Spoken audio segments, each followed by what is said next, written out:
जब भी मैं उधर जाने की कोशिश करता तो सभी मना कर देते, उधर मत जाओ। मेरे कई बार पूछने के बाद भी कोई नहीं बताता और टाल जाता, और हर एक बार मेरे अंदर ये जानने की इच्छा और प्रबल हो जाती। आज मेरा यहाँ आए हुए करीब 5 दिन हो गया था। आज करीब 10 सालों के बाद मैं अपने नाना जी के यहाँ आया था। इससे पहले जब मैं करीब 6 साल का था तभी मैं यहाँ आया था। आज भी मुझे याद, जब नाना और नानी ये कहती थी उस कमरे के पास नहीं जाना जहाँ नाना और नानी रहते थे। उस 2 मंजिला मकान में 10 कमरे से ऊपर ही थे। उनके अलावा हटकर पीछे एक और अलग कमरा बना हुआ था जो कि कई वर्षों से बंद ही पड़ा हुआ है। 5 रात से मैं जल्दी सो जाता था और रात को 12 से 4 बजे के बीच उस बंद कमरे को गौर से देखता था। उस कमरे के अंदर की लाइट कभी कभी जल उठती थी तो कभी बंद हो जाती थी। सामने ही एक बहुत बड़ा ताला दरवाजे पे लटका हुआ था। उनकी चाबी नाना जी छुपा कर के रखते थे। इन 5 दिनों में मैंने पूरी तैयारी कर ली थी। एक 3 सेल वाली बड़ी टॉर्च और उस कमरे के ताले की चाबी को लेकर आज रात 12 बजे धीरे धीरे उस बंद दरवाजे की तरफ बढ़ने लगा। पीछे की लाइट जल रही थी। मैं धीरे धीरे सीढ़ी से उतरकर पीछे की ओर गया। जैसे ही मैं उस दरवाजे के पास ही पहुंचा था कि अचानक से पीछे वाली लाइट बंद हो गई। एकदम गुप्त अंधेरा। अब तो जैसे लग रहा था कि मेरे सर के पीछे का हिस्सा भारी होते जा रहा था। दिल की धड़कनें तेज हो चुकी। अचानक से उस कमरे की लाइट कुछ देर जलकर बंद हो गई। अब मुझे बहुत डर लगने लगा था। मैंने डरते डरते टॉर्च जलाकर उस ताले की चाबी को ताले में डालकर पूरी घुमा दिया। फिर भी वो ताला नहीं खुला। मैंने एक बार फिर से चाबी को घुमाया। इस बार वो ताला खुल चुका था। जैसे ही मैंने वो दरवाज़ा खोला, ऐसा लगा जैसे मुझे कोई अंदर काफ़ी जोर से खींच रहा था। मैं अपनी पूरी ताकत लगाकर भी अपने आप को वहाँ नहीं रोक पा रहा था। जैसे ही मेरा पूरा शरीर उस कमरे के अंदर गया, वो दरवाज़ा अपने आप अंदर से बंद हो गया। अंदर किसी औरत के हंसने की आवाज़ आ रही थी। आज मैं आज़ाद हो गई। डर के मारे मेरा हालत ख़राब हो गया। मैंने हिम्मत जोड़कर उनसे पूछा, कौन हो तुम और क्या चाहते हो? उसने कुछ भी जवाब नहीं दिया। थोड़ी ही देर बाद ऐसा लगा जैसे कोई मेरे शरीर के अंदर कुछ प्रवेश किया हो। मैं जल्दी से वो दरवाज़ा बंद करके वो टॉर्च लेकर पुनः अपने कमरे में जाकर सो गया। अगली सुबह सभी मुझको घेरे हुए थे। जैसे ही मैं उठा, कुछ जुर्रत थी तुम्हें वो दरवाज़ा खोलने की? क्या जुर्रत थी तुम्हें वो दरवाज़ा खोलने की? नानी जी ने काफ़ी गुस्से में मुझसे पूछा। मेरी आंखें चढ़ने लगी। ऐसा लगा जैसे कोई सवार हो चुका हो। मैं बोल पड़ा, माई जलाकर नहीं मारना था उस दिन मुझे। मेरी आवाज़ पूरी तरह से बदली हुई थी। वो आवाज़ किसी लड़की की थी। मुझे ऐसा अनुभव हो रहा था कि मुझे अब कोई और ही कंट्रोल कर रहा था। मैं पूरी तरह से अपने आप को कोशिश कर रहा था कि मेरे ऊपर कोई हावी ना हो सके, लेकिन अब ये मेरे बहुत ही मुश्किल होता जा रहा था। मैं अपने बिस्तर पे बैठ गया। मेरी दोनों आंखें तनती जा रही थी। अब धीरे धीरे अपना गर्दन ऊपर से नीचे गोल गोल घुमाना शुरू कर दिया। अपने दोनों हाथों की मुट्ठी में अपने बिस्तर की बिछी हुई चादर को पकड़कर फाड़ने लगा। तुम लोगों ने धोखा दिया है किशोर को भी तुम लोगों ने मारा है, कोई भी नहीं बचेगा। मेरी ऐसी हालात देखकर मेरे नाना जी ने तुरंत ही अपने बेटे संतोष को जोर से आवाज़ देकर बुलाने लगे, संतोष संतोष जल्दी आओ। जैसे ही मेरे कान में संतोष का नाम सुनाई पड़ा, मुझे ऐसा आभास हो रहा था कि शायद जो मुझ पर हावी हो रही थी वो अब अपनी पकड़ मुझ पे ढीली कर दी हो। थोड़ी ही देर में संतोष मेरे सामने था।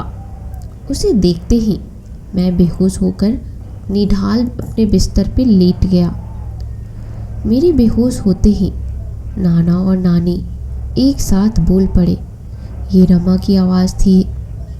मैं चुपचाप निढाल बेहोशी में उन सभी की बातें सुनने लगा।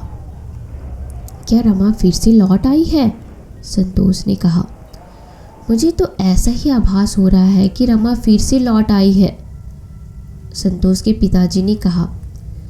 जैसा कि एक बार नाना जी ने बताया था कि करीब 11 साल पहले रमा की मौत हुई थी। अब तक तो मैं यही समझ रहा था कि रमा ने आत्महत्या की थी। उसने खुद अपने आप को मार डाला था।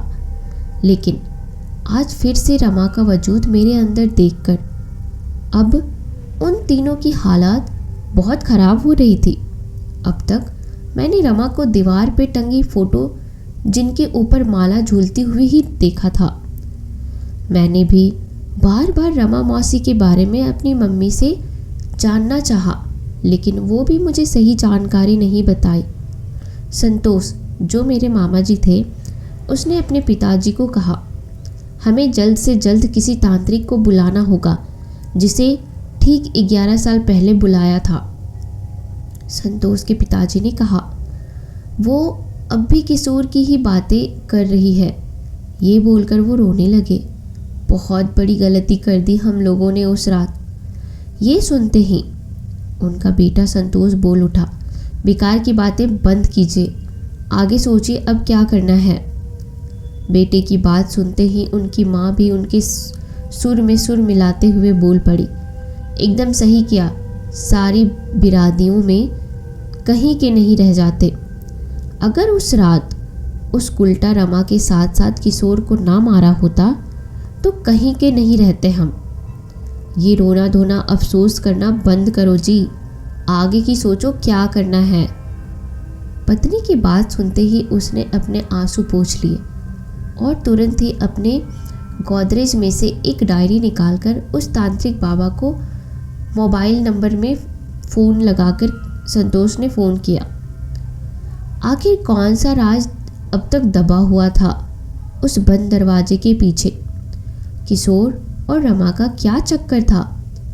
11 साल पहले रमा और किशोर के साथ क्या हुआ था? उस तांत्रिक का उस दोनों से क्या चक्कर था?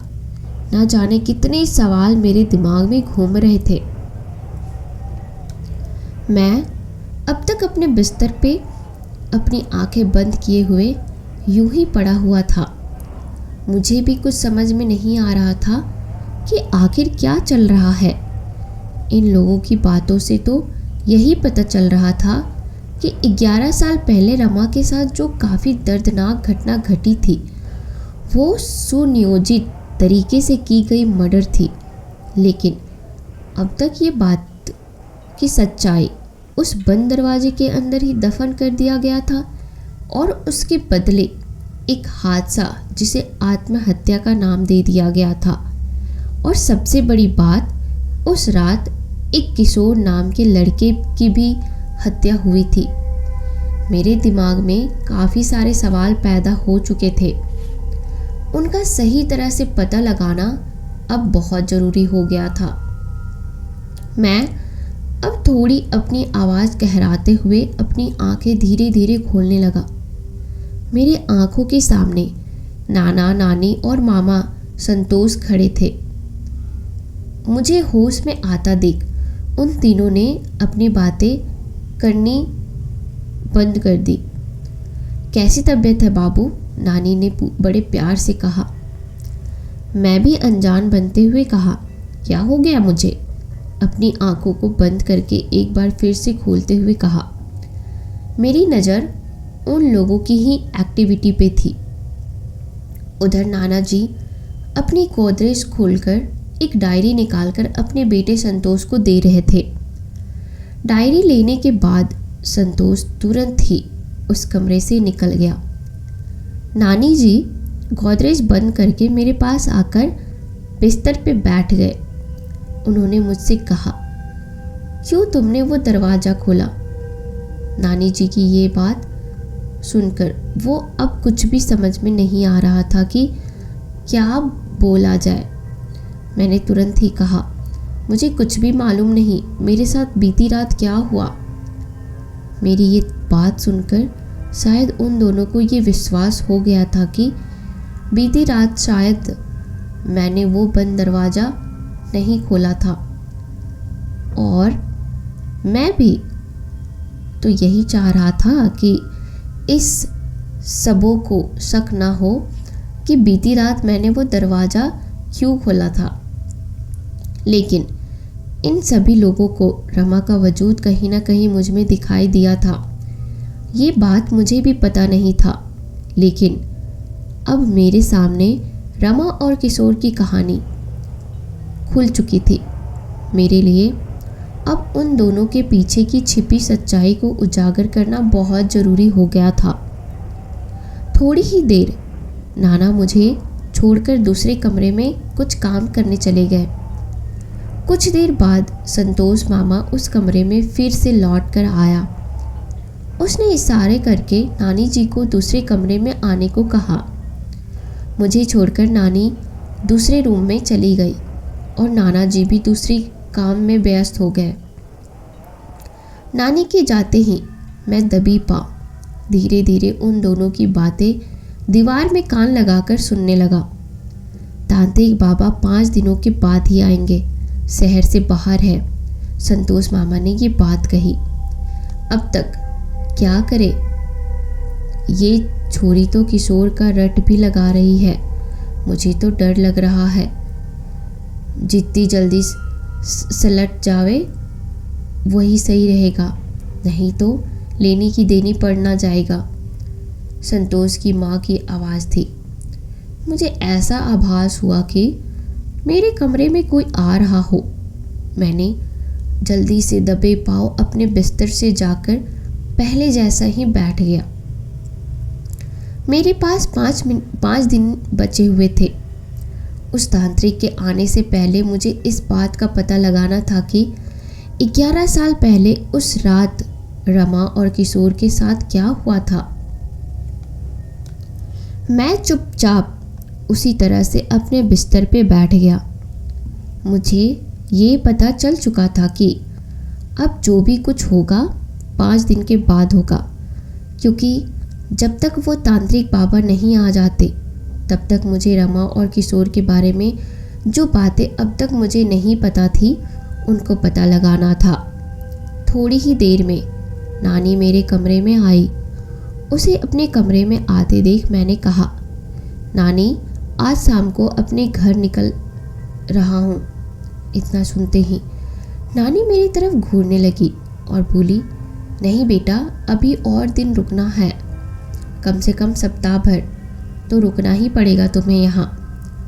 चूँकि मुझे तो पहले से ही पता चल चुका था कि उस तांत्रिक बाबा के आने में 5 दिन थे, इसलिए जानबूझकर मजाक किया था। वो तीनों मिलकर ये चाह रहे थे कि मुझे कम से कम रमा और किशोर के बारे में कुछ ना पता चले। थोड़ी ही देर में संतोष उस कमरे में आया और कहा, अगले 7 दिन तक तुम कहीं भी इधर उधर नहीं जाओगे। उनकी बात सुनकर मैं अवाक था। अब तो मुझे भी कुछ भी समझ में नहीं आ रहा था। अगर मैं कहीं नहीं निकलूँगा तो ये बात पता कैसे चलाऊँगा कि उस रात रमा और किशोर के साथ क्या क्या हुआ था। जिस तरह से ये लोग बंदी से मुझ पर लगा रहे थे, इससे तो मुझे यही प्रतीत हो रहा था कि उस रात बहुत बड़ा कांड हुआ था। संतोष ने मुझसे प्रॉमिस करवाया कि अगले मैं 7 दिन तक कहीं इधर उधर नहीं निकलूँगा। थोड़ी देर बाद संतोष और नानी जी अपने काम पे लग गए, लेकिन मेरे दिमाग में उन तीनों की बातें अब तक भी घूम रही थी। मैं भी फ्रेश होकर नाश्ता किया। नाश्ते की टेबल पे ही मुझे ये पता चला कि संतोष मामा अगले 3 दिन के लिए इस गांव से बाहर कहीं शादी में जा रहा है। ये बात सुनकर मैं अंदर ही अंदर काफ़ी खुश हुआ। वो आज ही दोपहर को निकलने वाले थे। मैं भी उनके निकलने का बेसब्री से इंतज़ार कर रहा था। दोपहर 1 बजे उसने अपना सारा सामान, ज़रूरी सामान एक बैग में पैक कर चुका था। मैं भी उनके निकलने का इंतज़ार में था। करीब 2 बजे संतोष मामा घर से निकलकर शादी में जाने को रवाना हो चुका था। उनके जाने के 10 मिनट के बाद ही मैंने अपने नानी जी से कहा, मैं खेलने जा रहा हूँ नानी, अपने दोस्त के पास, शाम तक आऊँगा। ये बोलकर मैं निकल गया। उस गांव में सरपंच का बेटा राजू, जो कि मेरे दोस्त, मेरे ही उम्र का था, उनके साथ मैं भी क्रिकेट खेला करता था। लेकिन आज मेरे दिमाग में कुछ और ही चल रहा था। आज सबसे पहले उनके पास जाकर उन्हें एकांत में किशोर के बारे में पूछा, लेकिन उसे इस बारे में कुछ भी पता नहीं था। मैंने उसे एक बार फिर से दिमाग में जोर डालने को कहा। करीब 11 साल पहले कुछ ऐसी अप्रिय घटना घटी हो, थोड़ी याद करो। लेकिन राजू ने कुछ नहीं बताया। मुझे कुछ भी मालूम नहीं इस बारे में। राजू की यह बात सुनकर मैं निराश हो गया। हम दोनों की ये बातें वहाँ कोई और भी शख्स चोरी छुपे सुन रहा था। राजू ने मुझसे कहा, चलो क्रिकेट खेलते हैं, लेकिन अब मेरा मन खेल में नहीं लग रहा था। मैंने मना कर दिया कि मैं नहीं खेलूँगा और चुपचाप फील्ड के बाहर जाकर बैठ गया। करीब 2 घंटे के बाद जब मैं वहाँ से घर जाने के लिए निकला था कि रास्ते में एक शख्स ने मुझे पीछे से आवाज़ दिया। मैं आवाज़ सुनकर रुक गया। पीछे की ओर मुड़ा। सामने जो शख्स खड़ा था वो करीब मुझसे 4 से 5 साल बड़ा होगा। उसने मुझसे कहा, राजू तुमसे कुछ भी नहीं बताएगा। उनके पिताजी इस गांव में 3 बार से सरपंच बन रहे हैं और आपके मामा जी इस गांव के पंच। और जिस किशोर के बारे में आप पता लगा रहे हैं वो मेरे चाचा हैं। आज से 11 साल पहले मेरे चाचा जी कहाँ चले गए ये आज तक पता नहीं चला। मैं चुपचाप उनकी बातें सुन रहा था। अचानक से मैंने उनसे पूछा, रमा के साथ क्या हुआ? रमा का नाम सुनते ही वो बोल पड़ा, किशोर चाचा मुझे सारी बात बताते थे। वो रमा से बहुत प्यार करते थे, लेकिन उसे पता था कि ये समाज रमा और किशोर को कभी मिलने नहीं देगा और रमा के घर वाले कभी भी किशोर को नहीं अपनाएंगे। उस रात जब किशोर चाचा घर से निकले थे तो उसने मुझसे कहा था, आज ही रात मैं मुंबई निकल रहा हूँ, मेरे साथ रमा भी घर से भागकर जा रही है। ये बात उसने सिर्फ और सिर्फ मुझसे ही बताई थी। मेरे घर में मेरे अलावा मेरे दादा और मेरे मम्मी पापा है। वो आज भी किशोर चाचा की राह तक रहे हैं। उनकी बातों में मुझे पूरी तरह से उलझा कर रख दिया था। उस रात किशोर के साथ आखिर कौन सा खेल खेला गया था? अगर रमा उस रात भाग गई थी तो फिर उस रात बंद दरवाजे वाले घर में किनको जलाया गया था? या फिर किशोर के साथ भी उस रात कुछ और ही घटना घटी थी? शाम हो चुकी थी। मुझे लेट भी हो रहा था। मैंने उनसे कहा, आज से 10 साल पहले जब मैं यहाँ आया था तभी से मैं रमा की तस्वीर पे माला टंगा हुआ देख रहा हूँ। वो अब इस दुनिया में नहीं है, लेकिन किशोर कहाँ है ये पता करना अब बहुत ज़रूरी था। किशोर के बारे में इतनी जानकारी देने के लिए मैंने उनका धन्यवाद किया। उसके बाद मैं तुरंत ही वहाँ से अपने घर के लिए रवाना हो गया। क्या मैं रमा को इंसाफ दिला पाऊँगा?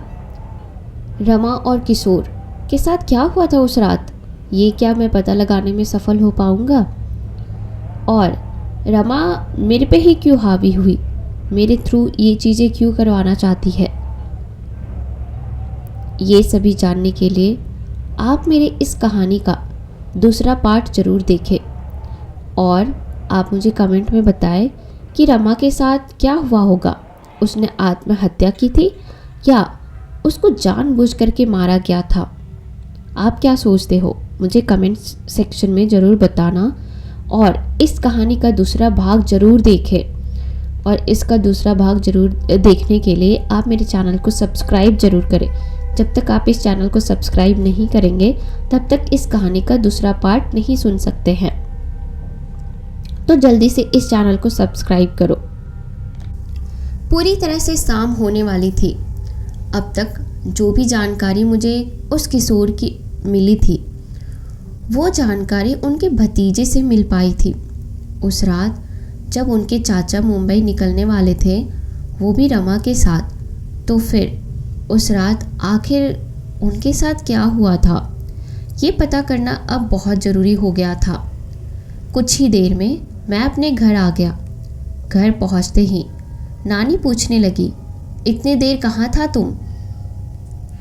क्रिकेट खेलने गया था नानी, इसलिए लेट हो गई। मुझे इतनी लेट नहीं होती थी क्योंकि मामा 3 दिनों के लिए इस गांव से बाहर कहीं शादी में गए हुए थे, इसलिए उनका डर था। नहीं तो नानी मुझे नहीं डांटती, लेकिन रमा अपने उस बड़े भैया से काफ़ी डरती थी। इतना तो मुझे पता चल चुका था कि रमा कुछ समय के लिए अपना वजूद अस्तित्व उन तीनों को आज सवेरे कुछ समय के लिए मेरे अंदर दिखाई दिया था। आज सवेरे से उस घटना के करीब 12 घंटे बीत चुके थे, लेकिन रमा ने फिर दोबारा अपना वजूद मेरे अंदर नहीं दिखाया। लेकिन काफ़ी सारे सवालों का पुलिंदा मेरे दिमाग के अंदर पैदा कर दिया था। आज रात मैं जल्दी खाना खाकर सो गया था। रात के करीब 11 बजे रमा ने एक थैली में एक कपड़े और गहने लेकर अपने घर से निकल गई। कुछ दूर अपने को छिपते छिपाते वो किशोर के पास पहुंची। किशोर भी रमा का एक गंतव्य जगह इंतजार कर रहा था। वे दोनों आज रात 2 बजे की ट्रेन पकड़कर मुंबई निकलना चाह रहे थे। उन दोनों को पता था अगर वो सड़क से गए तो कोई भी उन दोनों को पहचान लेंगे, इसलिए उसने जंगल के रास्ते को उस रात चुना था। अचानक से उन दोनों को लगा कि बीच जंगल में कोई घात लगाकर बैठा है। तुरंत ही रमा और किशोर ने दौड़ लगाया। उन दोनों की धड़कनें तेज हो चुकी थी। किशोर रमा का हाथ पकड़े और दूसरी हाथ में टॉर्च जलाए तेजी से भाग रहा था। अचानक से उसे लगा उनके पीछे 4 से 5 आदमी उनको पकड़ने के लिए दौड़ रहे हैं। दोनों अपनी जान बचाने की खातिर जी जान लगाए और दौड़ रहे थे। अचानक से किशोर का दाहिना पैर किसी चीज़ में फंस जाता है और वो गिर जाता है। उनके हाथ से रमा का हाथ छूट जाता है और साथ ही साथ किशोर के हाथ से वो टॉर्च उनके पकड़ से दूर चली जाती है। उन 5 आदमी ने किशोर को घेर लिया। इतने में रमा जोर जोर से चिल्लाने लगती है, बचाओ बचाओ। लेकिन उस सुनसान बीहड़ जंगल में कोई भी नहीं था। उनकी आवाज़ सुनने और उन दोनों को बचाने को। उन पांचों ने या फिर उन पांचों में से एक शख्स ने आवाज़ दी, ठिकाने लगा दो। रमा वो आवाज़ सुनकर काफ़ी डर चुकी थी। उनका पूरा शरीर डर के मारे सिहरने लगा था। ये आवाज़ रमा के बड़े भैया की थी, यानी संतोष मामा की। इतना सुनते ही उन चारों में एक शख्स ने अचानक से किशोर के सर पे जोर से वार किया था। अचानक से मेरी नींद खुली। मैं अपने बिस्तर पे उठकर बैठ गया।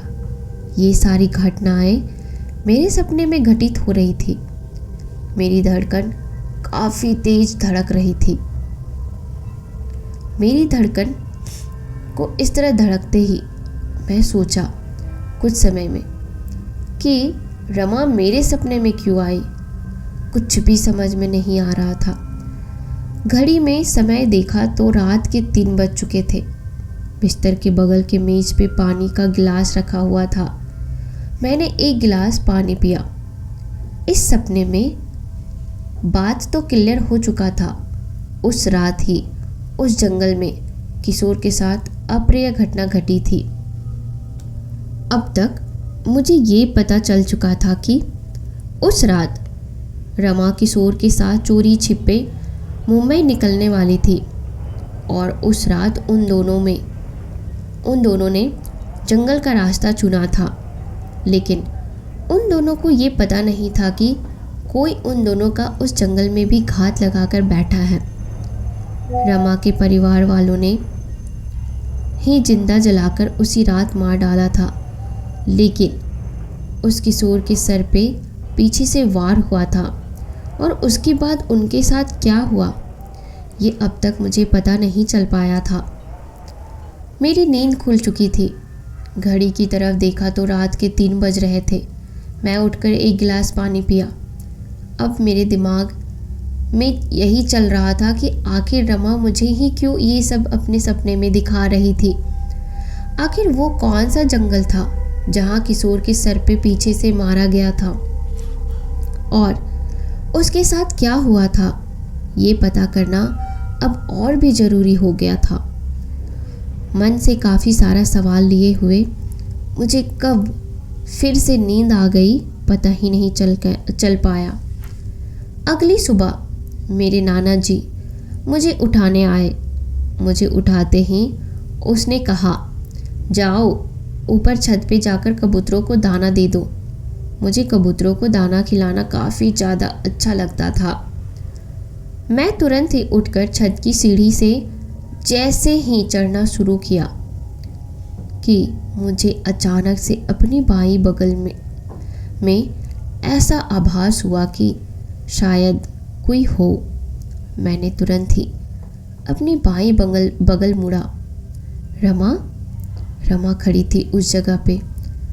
मैं अब ना चिल्ला पा रहा था और ना ही भाग पा रहा था। ऐसा मानो वहीं के वहीं जड़त्व हो गया हूँ। मेरी नज़रें रमा की आंखों पे टिक गई थी। मानो ऐसा लग रहा था कि वो अब भी कुछ दबे राज बताना चाह रही हो। मैं यथावत वैसे ही उस सीढ़ी पर खड़ा रहा और मेरी आंखें रमा के आंखों के अंदर ना जाने कितने देर तक उस दबे राज को जानना चाह रहा था। अचानक से किसी ने मुझे पीछे से झटका देकर मेरा नाम पुकारा। अब मुझे ऐसा लग रहा था कि किसी ने मेरे उस जड़त्व को झकझोर दिया हो। मेरे पीछे आने वाली आवाज़ रमा की मम्मी यानी नानी जी की थी। वो आवाज़ सुनते ही रमा काफ़ी उग्र हो गई और गुस्से में आकर उनकी नज़रें मुझसे हटकर अपनी मम्मी पे जा चुकी थी। उनकी नज़रें हटते ही मैं चिल्ला उठा, नानी रमा। इससे पहले कि कुछ बोल पाता मेरी आंखें तनती जा रही थी। मेरी नानी रमा का नाम सुनते ही काफ़ी डर गई। वो तेज़ी से पलटकर उस सीढ़ी रूम से भागना चाह रही थी। इधर रमा मेरे अंदर अपना वजूद एक बार फिर से दिखाना शुरू कर दिया। मेरी गर्दन जैसे ही बाईं तरफ मुड़ा, वैसे ही उस सीढ़ी रूम का दरवाज़ा जोर से बंद हो गया।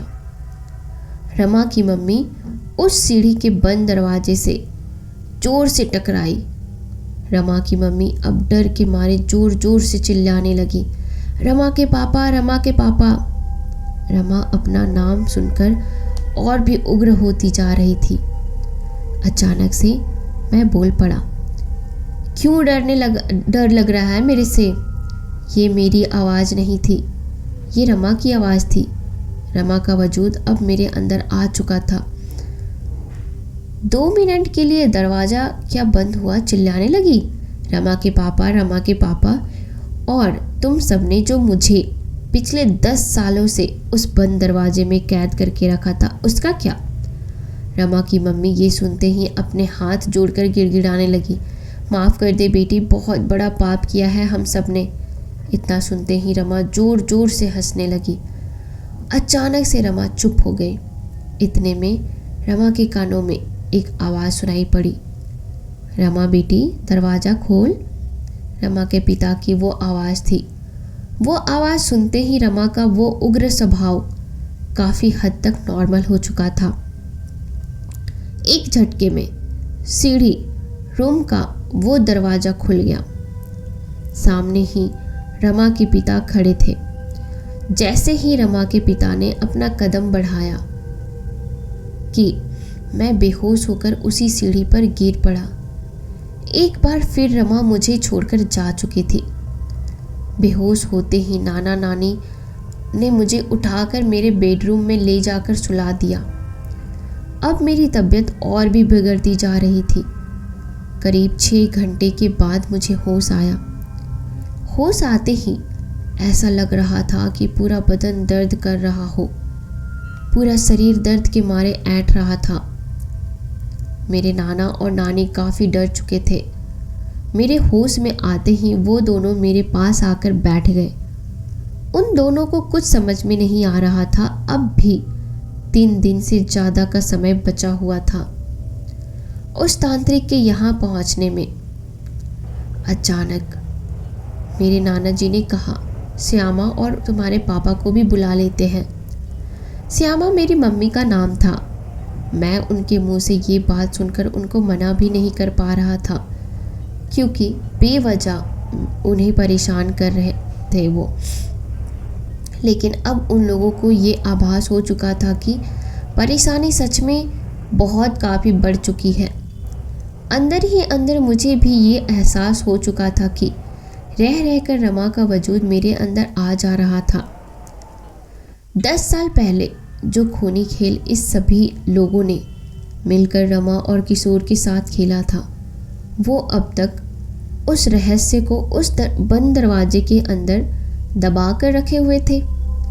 लेकिन अब उनकी आत्मा खुलकर उनके सामने आ चुकी थी।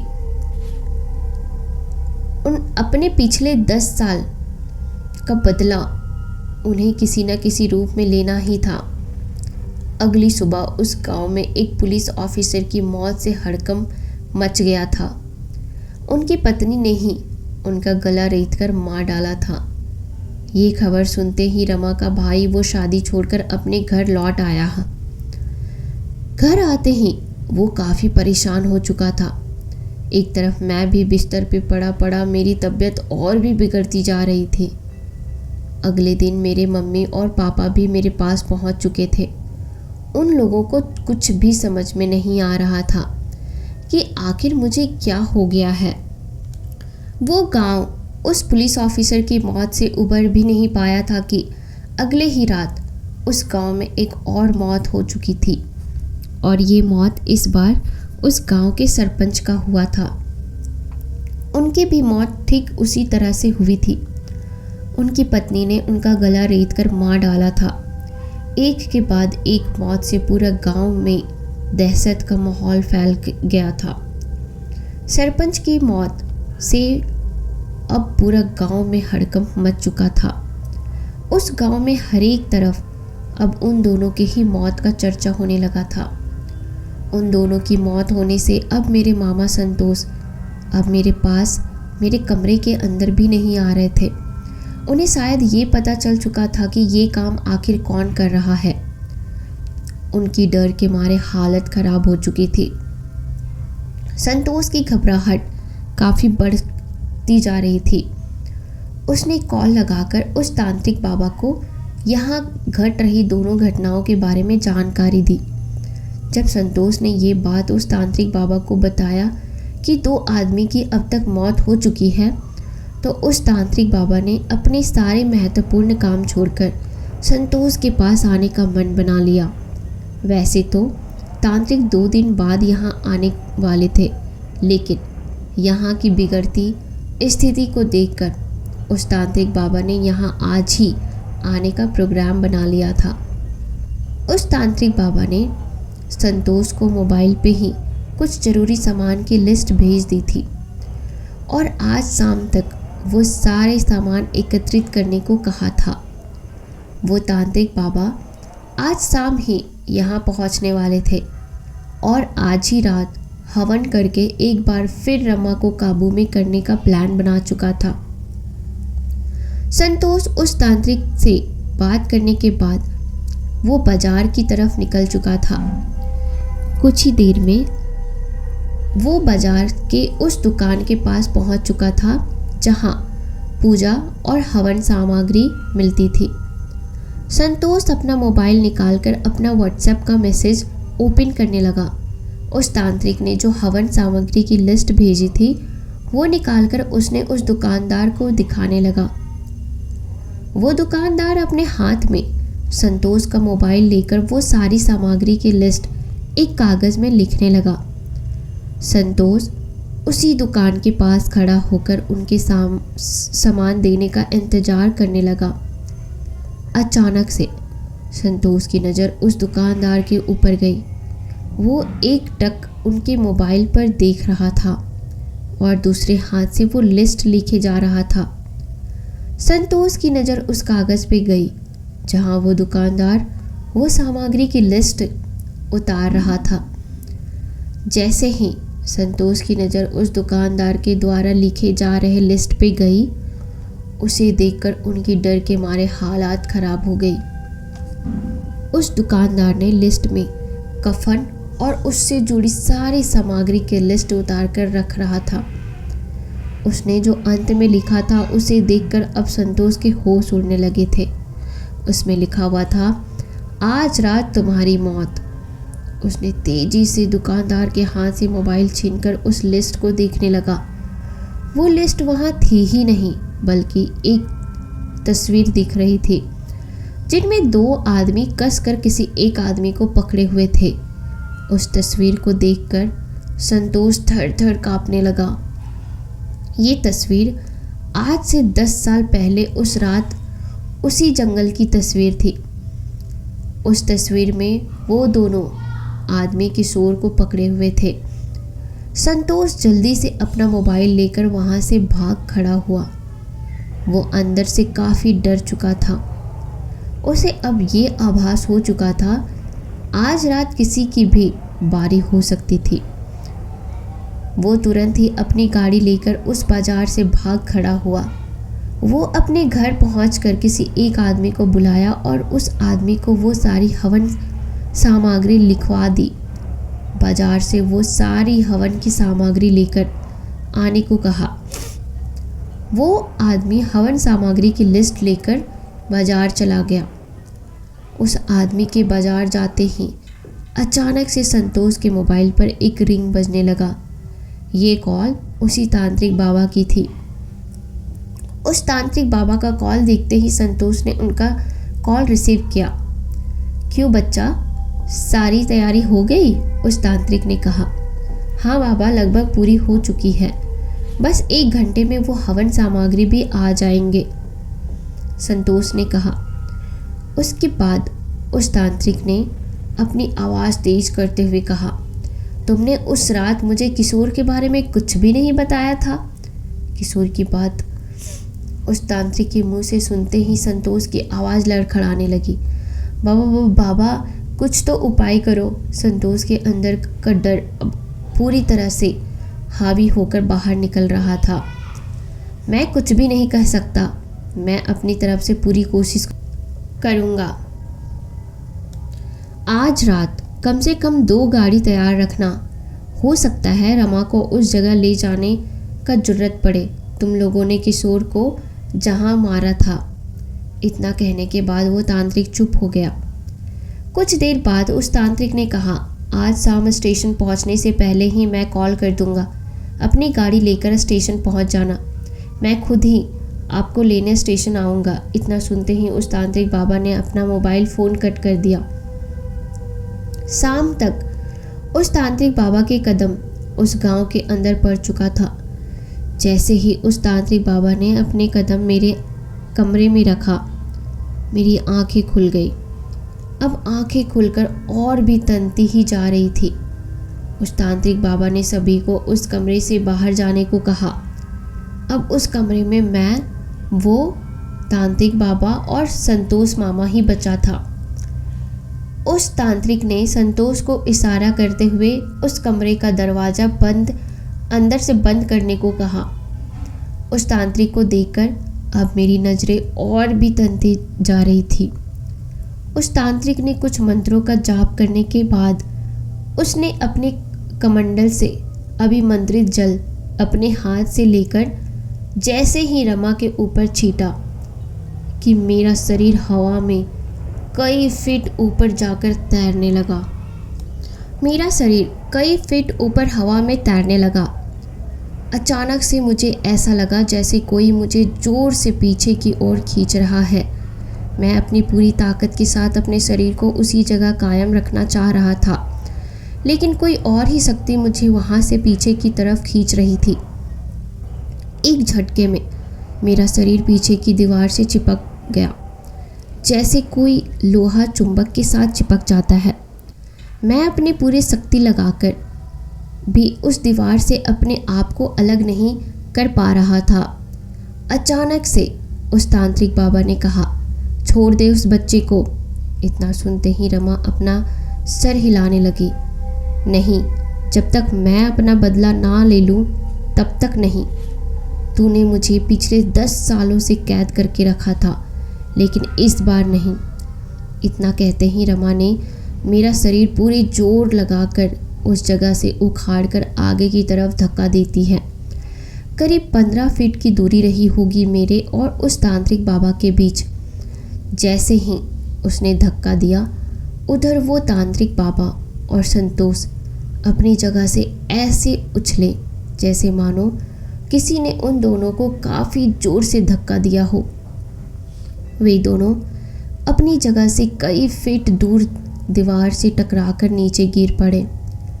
उस तांत्रिक बाबा के हाथ से अभिमंत्रित किया हुआ जल से भरा कमंडल हाथ से छूटकर फर्श पे गिर पड़ा। वो तांत्रिक नीचे गिरते ही तुरंत फिर से अपनी कमंडल के पास पहुंचना चाह रहा था कि अचानक उससे पहले ही रमा ने एक बार फिर से उसे धक्का दिया। इस बार वो तांत्रिक काफ़ी ज़ोर से उस दीवार से टकराया था। इतने में संतोष डर के मारे तेजी से उठकर उस कमरे की दरवाजे की तरफ दौड़ा। जैसे ही संतोष ने अपना हाथ उस दरवाजे की चिटकिनी तक पहुंचाया ही था कि रमा ने अपना सर उसकी तरफ घुमा दी। रमा जैसे जैसे अपना सर ऊपर की ओर कर रही थी, वैसे वैसे संतोष हवा में ऊपर उठने लगा। अचानक से रमा ने अपना सर बाईं तरफ जोर से झटका। जैसे ही रमा ने अपना सर बाईं तरफ झटका, वैसे ही संतोष उस दरवाजे से हटकर कई फीट दूर बाईं तरफ दीवार से टकराकर नीचे गिर पड़ा। उस कमरे में तांत्रिक बाबा और संतोष दोनों अधमरे बेसुध जमीन पर पड़े हुए थे। मैं धीरे धीरे उनके पास चलकर जाने लगी। जैसे ही मैं उस दोनों के पास पहुंचा, वैसे ही अचानक से वो तांत्रिक अपनी जगह उठ खड़ा हुआ। उसने बड़ी चालाकी से अपना एक हाथ अपने कंधे से टंगी एक थैले में डालकर रखा था। जैसे ही वो अपनी जगह खड़ा हुआ ही था कि रमा एक बार फिर से उस तांत्रिक को धक्का देना चाह रही थी कि अचानक से रमा की नज़र उस तांत्रिक के हाथ में थमी एक बोतल पे गई। रमा उस तांत्रिक के हाथ में वो बोतल देखते ही एकदम शांत हो गए। उस बोतल में उस तांत्रिक बाबा ने किशोर की आत्मा को कैद करके रखा था। उस तांत्रिक ने कहा, बंद कर दे ये खूनी खेल, तू जो चाहेगी वही होगा। उस तांत्रिक बाबा की बात सुनकर अब रमा एकदम शांत हो चुकी थी। उसके बाद उस तांत्रिक बाबा ने संतोष से उस कमरे की चिटकनी को खोलने को कहा। उसके बाद वो तांत्रिक बाबा ने संतोष से कहा, जहां उस रात उन लोगों ने किशोर को वहीं ले चलो और जो सामग्री की लिस्ट लिखवाई थी वो भी अपने साथ ले लेना। थोड़ी ही देर में 2-4 चक्के की गाड़ी लेकर वो सभी उसी स्थान के लिए रवाना हो गए जहां उस रात उस पांचनों ने किशोर को दफनाया था। आधे घंटे के बाद वे सभी उस जगह पहुंच चुके थे। संतोष ने अपने साथ 3 और आदमी को भी रख लिया था, क्योंकि उस रात उन लोगों ने किशोर को दफनाया था। उसे उस जगह खुदाई करनी थी। एक तरफ खुदाई चल रही थी और दूसरी तरफ वो तांत्रिक बाबा अपने हवन की तैयारी में लगा हुआ था। हवन कुंड की अग्नि उस तांत्रिक बाबा के द्वारा प्रज्वलित की जा चुकी थी और उस कुंड के आगे मैं रमा के आत्मा लिए बैठा हुआ था और मेरे ही सामने वो तांत्रिक बाबा अपने हाथ में किशोर की आत्मा को बोतल में कैद करके रखा था। कुछ ही घंटे की खुदाई में किशोर के अस्थि पंजर दिखने लगे थे। अस्थि पंजर दिखते ही उस तांत्रिक बाबा ने उस अस्थि पंजर पे पेट्रोल छिड़कने को कहा। उस तांत्रिक बाबा की बात सुनकर संतोष ने अपने असिस्टेंट से गाड़ी की पिछली डिक्की से पेट्रोल भरा गैलन लाने को कहा। कुछ ही समय के बाद संतोष से 4 गैलन पेट्रोल किशोर के उस अस्थि पंजर के ऊपर उड़ेल दिया। इधर वो तांत्रिक बाबा अपनी आंखें बंद किए मंत्र का उच्चारण किए जा रहा था। अचानक से उस तांत्रिक बाबा ने अपना आंख खोलकर रमा से बातें करने लगा। कुछ देर बातें करने के बाद इस तांत्रिक ने अपने थैले से एक कोरा कागज निकालकर उस हवन कुंड के ऊपर दोनों हाथों से पकड़कर घुमाने लगा। उस तांत्रिक बाबा ने संतोष को अपने पास बुलाकर उस हवन कुंड से एक जलती लकड़ी उनके हाथ में देकर कहा, आग लगा दो किशोर के अस्थि पंजर को। इतना सुनते ही रमा एक बार फिर से भड़क गई। संतोष तेजी से वो हवन की जलती लकड़ी लेकर किशोर के अस्थि पंजर की तरफ दौड़ा। इधर रमा छटपटा उठी, लेकिन किशोर को उस बोतल में कैद देखकर बेबस थी। अचानक से हवा का एक तेज झोंका आया, लेकिन तब तक संतोष किशोर के अस्थि पंजर में आग लगा चुका था। पेट्रोल की धधक से वो आग की लपटें कई फीट ऊपर तक जा पहुंची थी। हवा का तेज झोंका संतोष के हाथ में थमी हवन की जलती लकड़ी को तो बुझा नहीं पाई, लेकिन इधर वो बोतल जिसमें किशोर की आत्मा को कैद करके रखा गया था, वो नीचे गिरकर उनका स्टॉप कॉर्क खुल गया। स्टॉप कॉर्क खुलते ही किशोर अपनी अस्थि पंजर के पास जाकर मंडराने लगा। इधर रमा मेरा शरीर छोड़कर संतोष के शरीर में प्रवेश कर चुकी थी। संतोष के शरीर में प्रवेश करते ही उसने उस धधकती हुई अग्नि की लपटों में कूद गई। रमा ने अपना बदला पूरा कर लिया था। उस रात 5 आदमी थे। 2 आदमी को तो इसने 10 साल पहले ही मार चुकी थी, लेकिन और 3 आदमी अब भी बचे हुए थे। किशोर की मौत में वो पुलिस वाला संतोष सरपंच भी शामिल था और संतोष ने ही रमा को पेट्रोल छिड़क कर आग लगाया था। लेकिन उसने इस तांत्रिक की मदद से रमा को उस बंद दरवाजे के अंदर सदा के लिए कैद करके रख दिया था। अगली सुबह चारों ओर गांव वालों की भीड़ जमी हुई थी।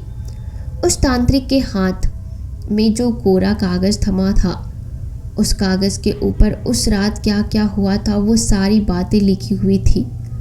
किशोर की मौत से लेकर रमा की मौत तक सारा वृतांत उस कागज़ पे लिखा हुआ था। कुछ ही देर में पुलिस की टीम वहां पहुंच चुकी थी।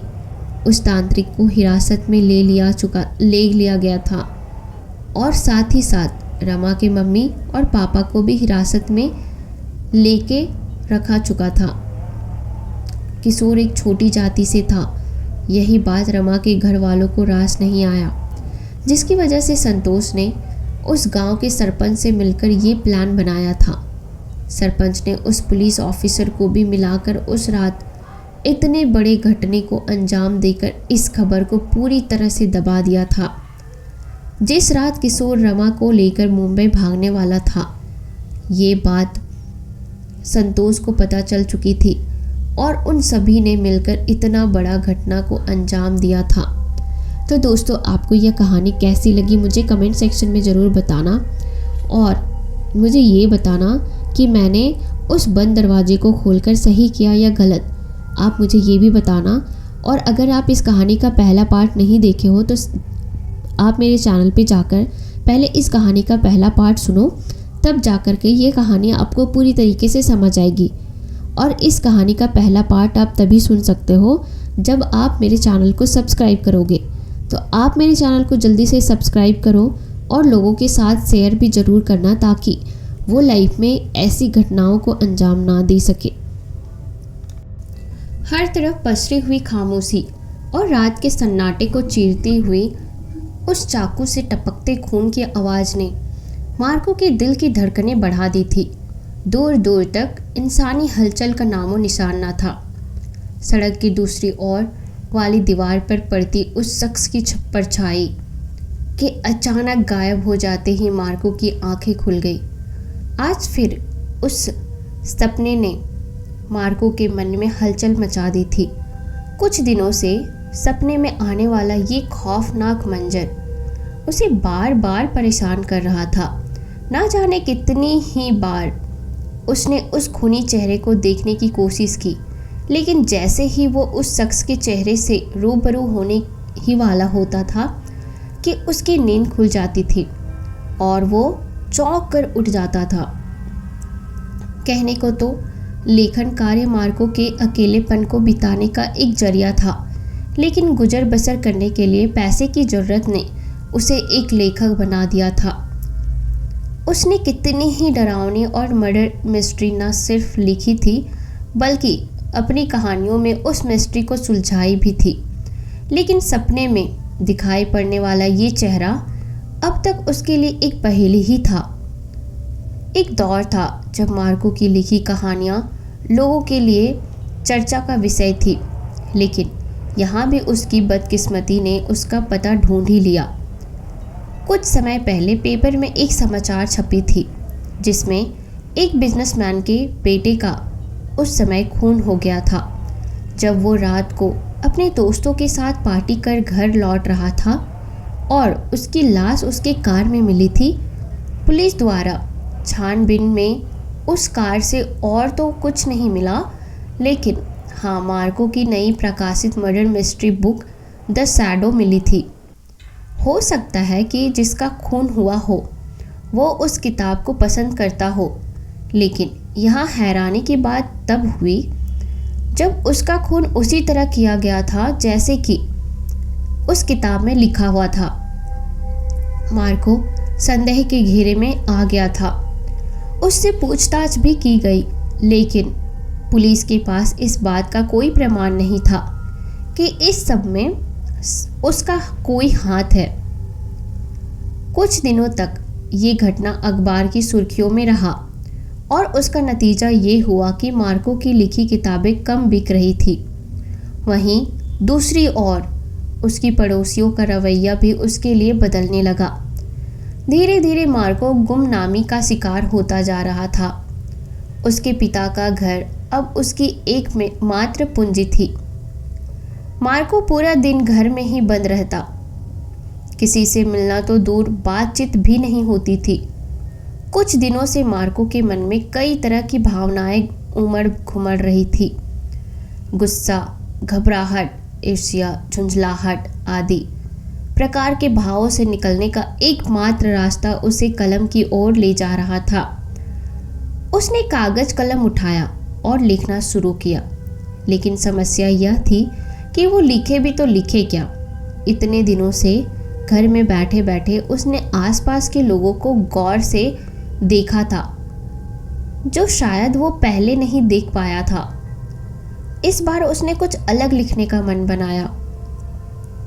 उसके सामने वाले घर में लूसी आंटी रहती थी, जो स्वभाव से बहुत ही अच्छी थी और कभी कभार वो मार्को को किसी काम से बाहर जाते देखती तो देखकर मुस्कुरा देती थी। और इसकी वजह थी कि लूसी की कोई संतान नहीं थी, और अगर होती तो मार्को के उम्र की ही होती। लूसी आंटी के बारे में सोचकर मार्को ने लिखना शुरू किया। रात को 11 बजे तक सो जाने वाला मार्को को पता ही नहीं चला कि लिखते लिखते रात के 1 कैसे बज गए। तभी लूसी के घर से लड़ने झगड़ने की आवाज़ आने लगी। मार्को ने खिड़की से झांक कर देखा तो लूसी और उसका पति पिंटो झगड़ रहे थे। पिंटो अक्सर शराब पीकर आता और इसी तरह लूसी से झगड़ता था। संयोग से आज मार्को जगा था तो उसने पिंटो का यह रूप देख लिया, जो अब तक उससे छुपा हुआ था। ये सब देखकर उसका मूड खराब हो गया और वह सोने चला गया। बार बार उसकी आंखों के सामने लूसी का हंसता हुआ चेहरा उभर कर आ रहा था। हमेशा सबके सामने मुस्कुराने वाली लूसी हकीकत में इतनी उदास होगी ऐसा मार्को ने कभी सोचा भी नहीं था। सुबह जब मार्को जगा तो लूसी के घर के पास भीड़ इकट्ठा थी। उसने लोगों को कहते सुना कि हो ना हो पिंटो का जुए में किसी से झगड़ा हुआ होगा और उसी वजह से उसका खून हो गया होगा। पुलिस आई, बारी बारी से सबसे पूछताछ भी हुई, लेकिन कुछ हाथ ना लगा। हाँ, लेकिन पुलिस के जाने के बाद लोगों ने ये कहना शुरू कर दिया कि अच्छा हुआ उस जैसे शराबी और जुआरी से लूसी के साथ साथ कॉलोनी को भी छुटकारा मिल गया। उसी रात मार्को के दरवाजे पर दस्तक हुई। दरवाजे पर दस्तक सुनकर मार्को अनमने भाव से जगा। नींद से भरी आंखों में जब घड़ी की ओर देखी तो वो सोच में पड़ गया कि रात के 2:30 बजे किसे उसकी ज़रूरत आन पड़ी। फिर उसका माथा ठनका कि कहीं दरवाजे के उस पर लीजा तो नहीं है। ये ख्याल आते ही वो फुर्ती से उठा और लाइट जलाना ही चाहा कि उसके हाथ कुछ सोचकर रुक गए। नहीं, लाइट जलाना सही नहीं रहेगा। अगर इस वक्त किसी ने उसे यहाँ आते देख लिया तो सबको सब कुछ पता चल जाएगा, और वो ये कभी नहीं चाहेगा जब तक कि लीजा की सहमति ना हो। मार्को ने धीरे से दरवाज़ा खोला। जिसकी आने की आशंका थी वो तो नहीं थी, पर गलियारे से आ रही रोशनी में उसने देखा कि 13-14 साल का एक लड़का वहाँ खड़ा था, जो बेहद ही कमज़ोर नज़र आ रहा था। उसकी आंखों के नीचे बने गहरे निशान बता रहे थे कि उसका नींद से कोई वास्ता न था। उसके शरीर पर कहीं ना कहीं कुछ जख्म भी थे। एक नज़र में उस लड़के के पूरे शरीर का मुआयना कर जब मार्को की नज़रें उसके चेहरे की ओर गई तो उसने पाया कि वो लड़का अब भी फटी आंखों से एकटक उसे ही देखे जा रहा था। मार्को के दिल में कुछ खटकने लगा और गर्दन घुमाकर उसने आसपास देखा, पर वहाँ इन दोनों के अलावा कोई और नहीं था। इससे पहले कि मार्को उस अनजान आगंतुक से वहाँ आने का कारण पूछता, उल्टा उस लड़के ने ही पूछ लिया, तुम ऐसा क्यों कर रहे हो? मार्को हैरान परेशान सा उस लड़के को देखता रह गया, जो अभी भी अपलक उसे घूरे जा रहा था। अब कहने की बारी मार्को की थी, मगर हैरानी की बात यह थी कि मार्को का जवाब सुने बगैर वो लड़का वहाँ से मुड़ा और चला गया। कुछ देर तक मार्को उसे निहारते हुए यही सोच रहा था कि ये क्या कहकर गया वो लड़का, कुछ समझ नहीं आया। इस उधेड़ बुन से निकलकर जब तक वो उसके पीछे जाता, तब तक वो लड़का अपने गंतव्य तक जा चुका था। मार्को कमरे में लौट आया और सिगरेट सुलगाकर कुर्सी पर बैठ गया। अब भी उसकी नज़रें दरवाजे पर ही लगी थी। वो समझ नहीं पा रहा था कि उस बच्चे ने उससे ऐसा क्यों कहा होगा।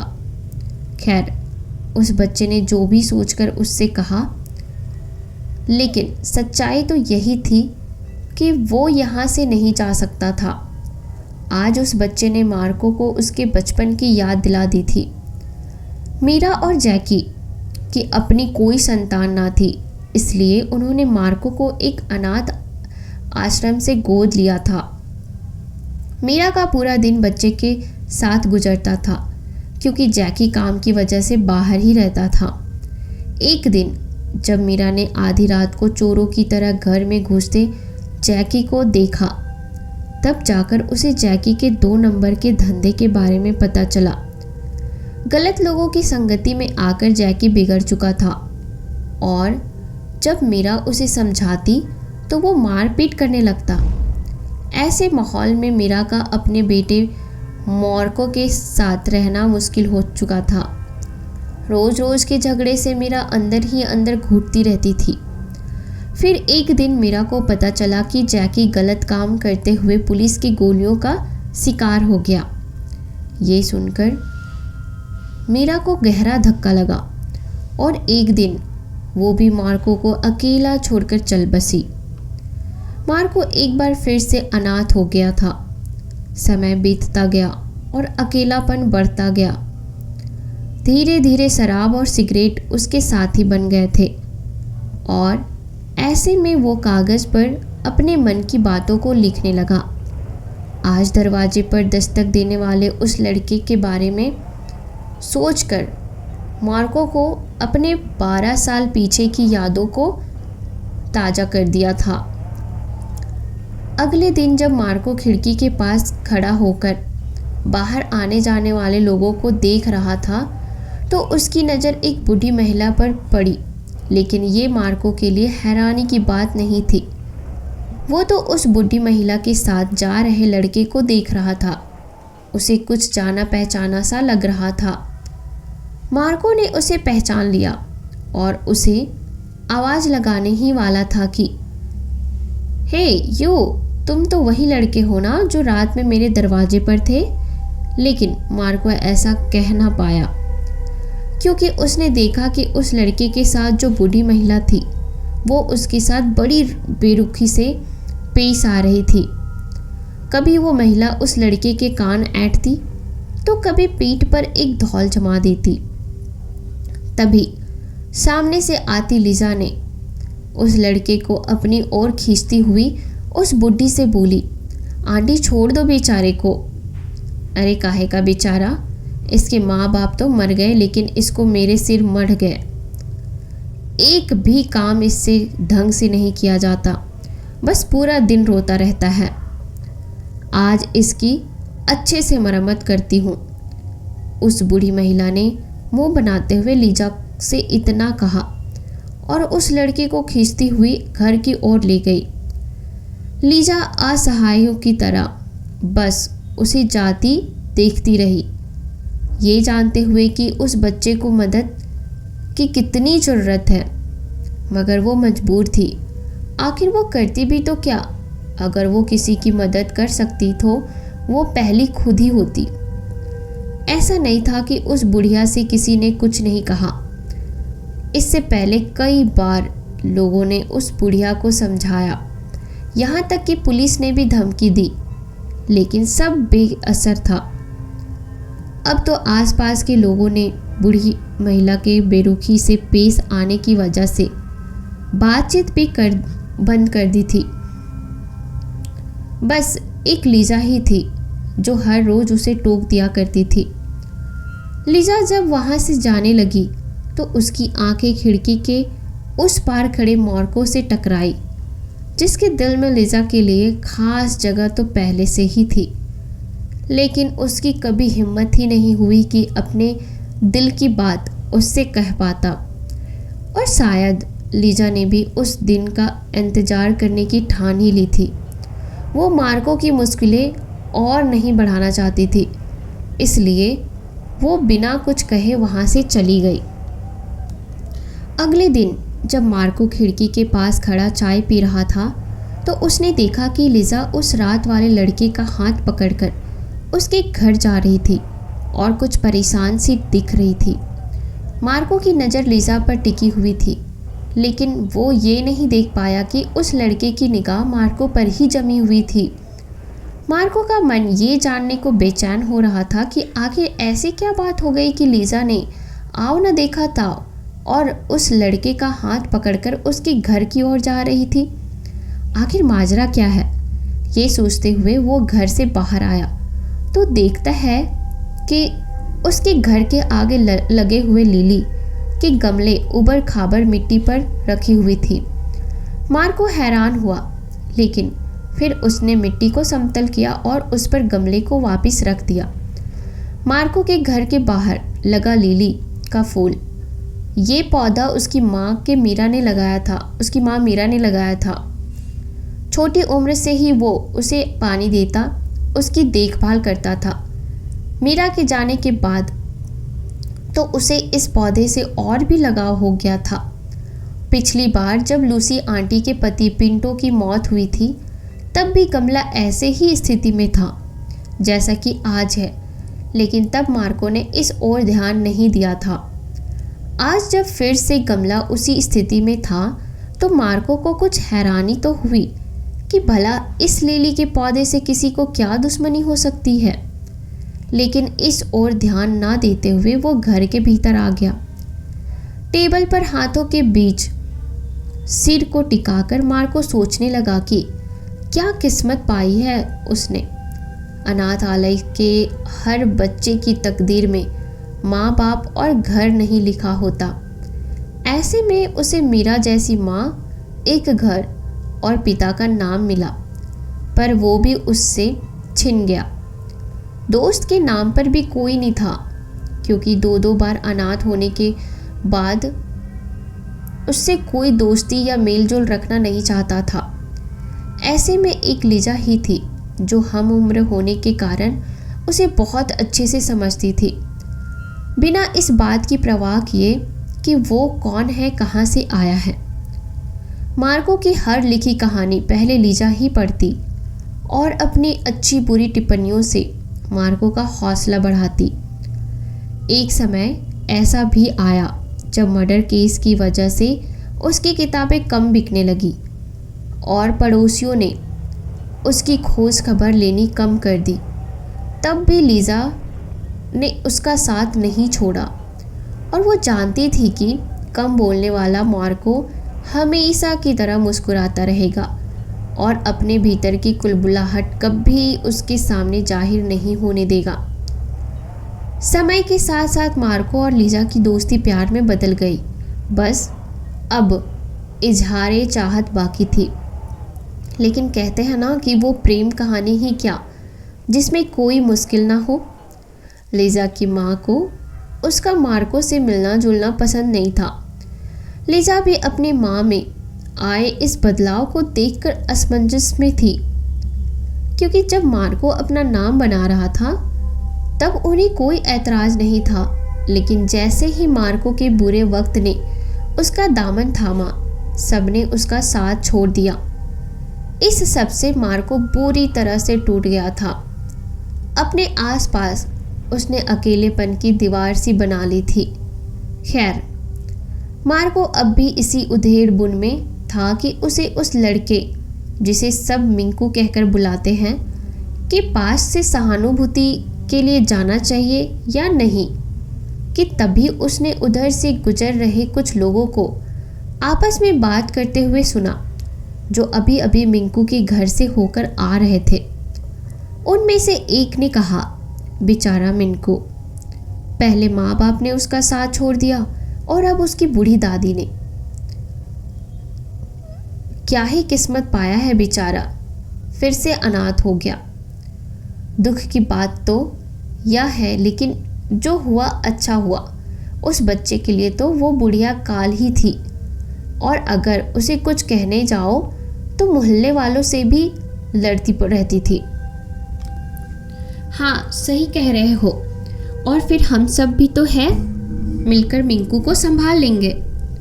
लेकिन एक बात समझ नहीं आई कि आखिर उस बुढ़िया को मारा किसने होगा।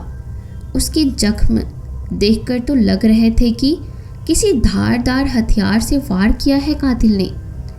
कुछ दिनों पहले लूसी के पति पिंटो की जब हत्या हुई थी तो उसके शरीर पर भी इसी तरह के घाव थे। कहीं ये दोनों हथियारे एक ही आदमी का काम तो नहीं? अरे नहीं, मुझे तो ऐसा लगता है कि जरूर उस बुढ़िया से किसी की लड़ाई हुई होगी और उसी ने उसे मर्डर कर दिया हो। वैसे इन दिनों जो भी वारदातें हमारे आसपास हो रही हैं, उनसे हमें सावधान रहना चाहिए।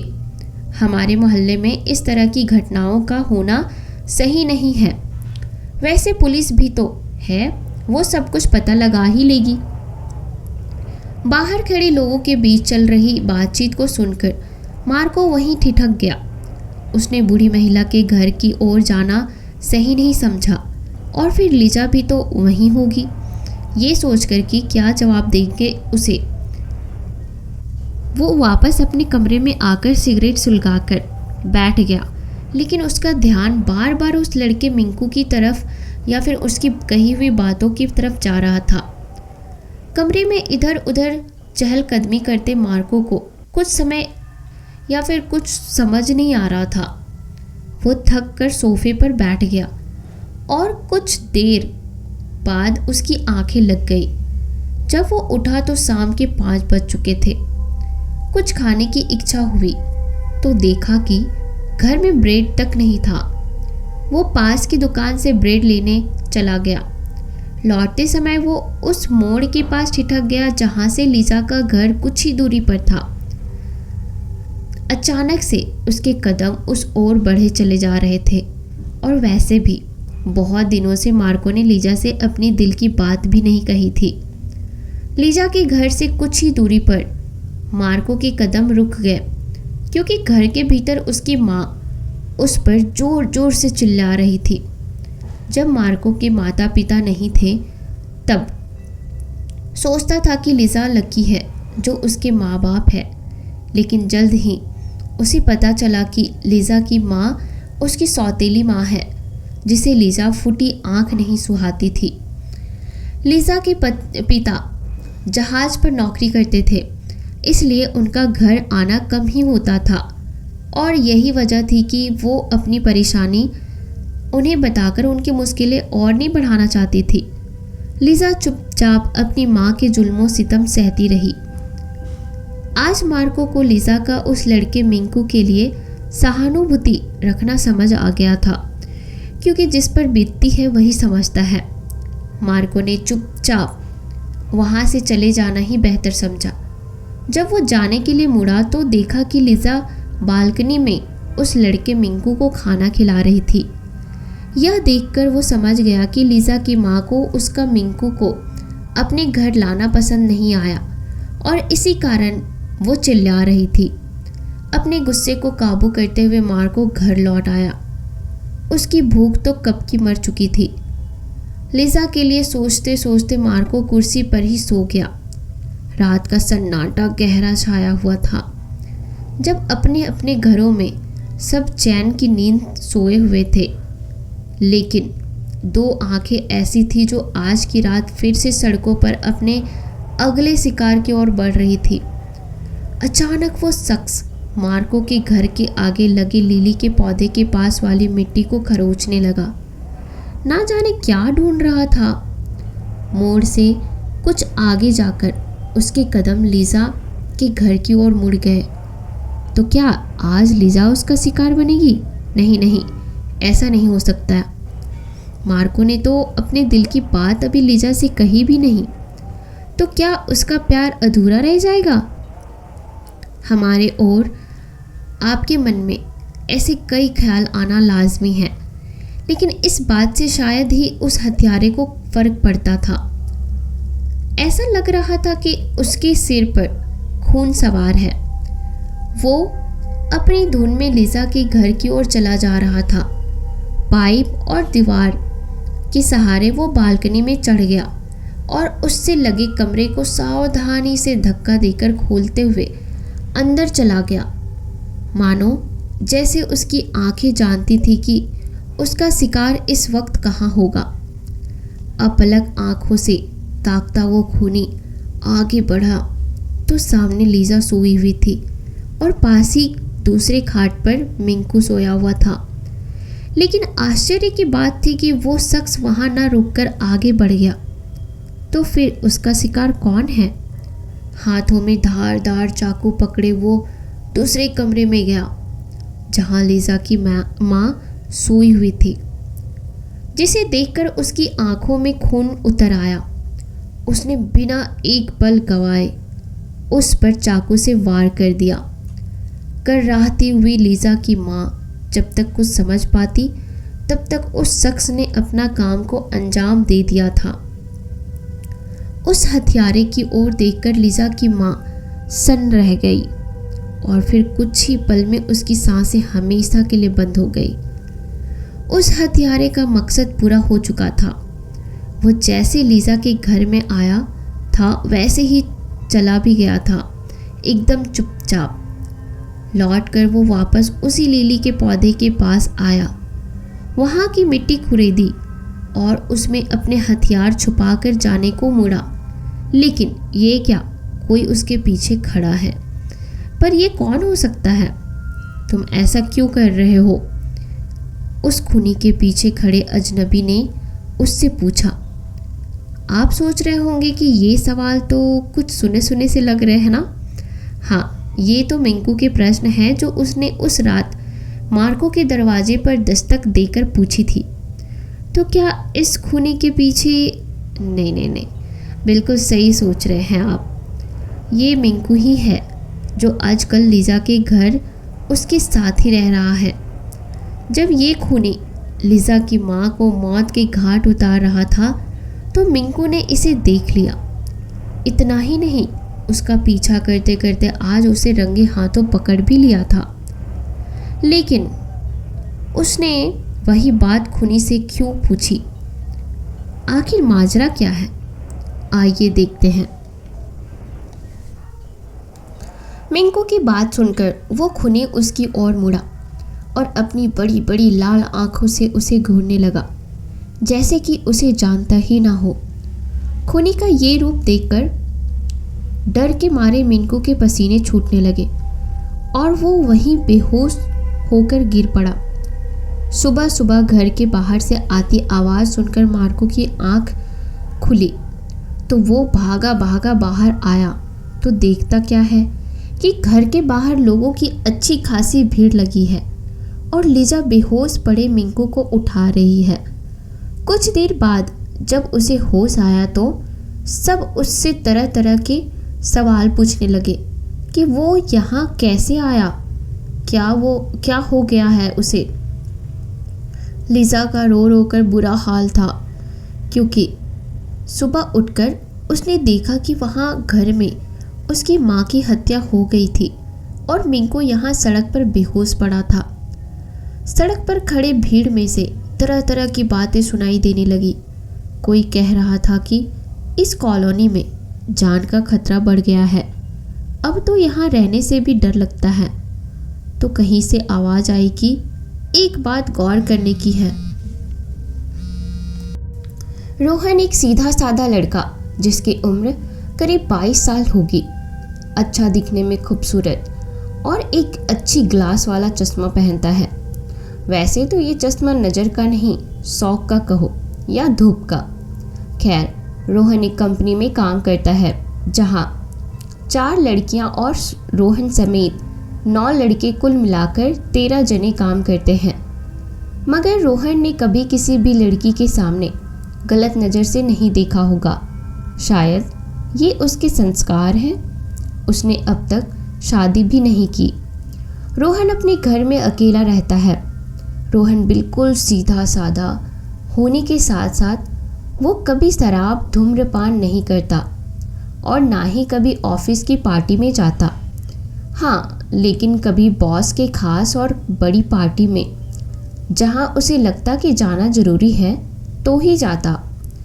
लेकिन पार्टी में कुछ भी नहीं खाता और घर आकर खाना बनाकर खाता। रोहन के ज़्यादा दोस्त नहीं हैं।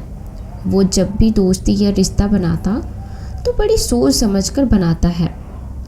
आज से रोहन की ऑफिस से 4 दिनों की छुट्टी है और आज वो दिन भर आराम करने वाला है। रोहन के घर के पास ही एक बड़ा सा रेस्टोरेंट है जिसके आगे पार्क भी बना हुआ है। आज शाम वो जहाँ जाने का सोच रहा था वो था रेस्टोरेंट के पास एक बड़ी सी लाइब्रेरी थी, क्योंकि रोहन को किताबें पढ़ने का बड़ा शौक़ है। घर से थोड़ी ही दूर एक लाइब्रेरी है। वहाँ से कबीर और गुलजार जी की कुछ किताबें लेकर वहाँ से गुजरने ही वाला था कि इतने में ही उसकी टक्कर एक बहुत ही खूबसूरत लड़की से हो गई। दोनों की किताबें नीचे गिर गई थी। रोहन ने जब देखा कि उस लड़की को काफ़ी जगह चोटें आई हुई हैं तो उसने पूछने की कोशिश की, लेकिन वो लड़की वहाँ से जल्दी से निकल गई। रोहन ने भी उस लड़की की शक्ल नहीं देखी, बस उस लड़की की चोट और साड़ी ही देखी थी। रोहन वहाँ से घर चला गया। थोड़ी ही देर बाद, करीब शाम के 7 बजे होंगे, अपने पास वाले रेस्टोरेंट जाने लगा था कि उसने देखा कि वही लड़की रेस्टोरेंट में चाय की चुस्कियाँ ले रही है, वो भी अकेले। रोहन वहाँ जाकर सॉरी और थैंक यू बोलना चाहता था। रोहन ने उस लड़की से बोला, आज जो कुछ भी हुआ उसके लिए I am very sorry and thank you. लड़की ने हंसते हुए बोला, सॉरी और थैंक यू क्यों? फिर लड़की ने कहा, आप कबीर और गुलजार जी के बड़े फ़ैन लगते हो। रोहन ने पूछा, आपको कैसे पता?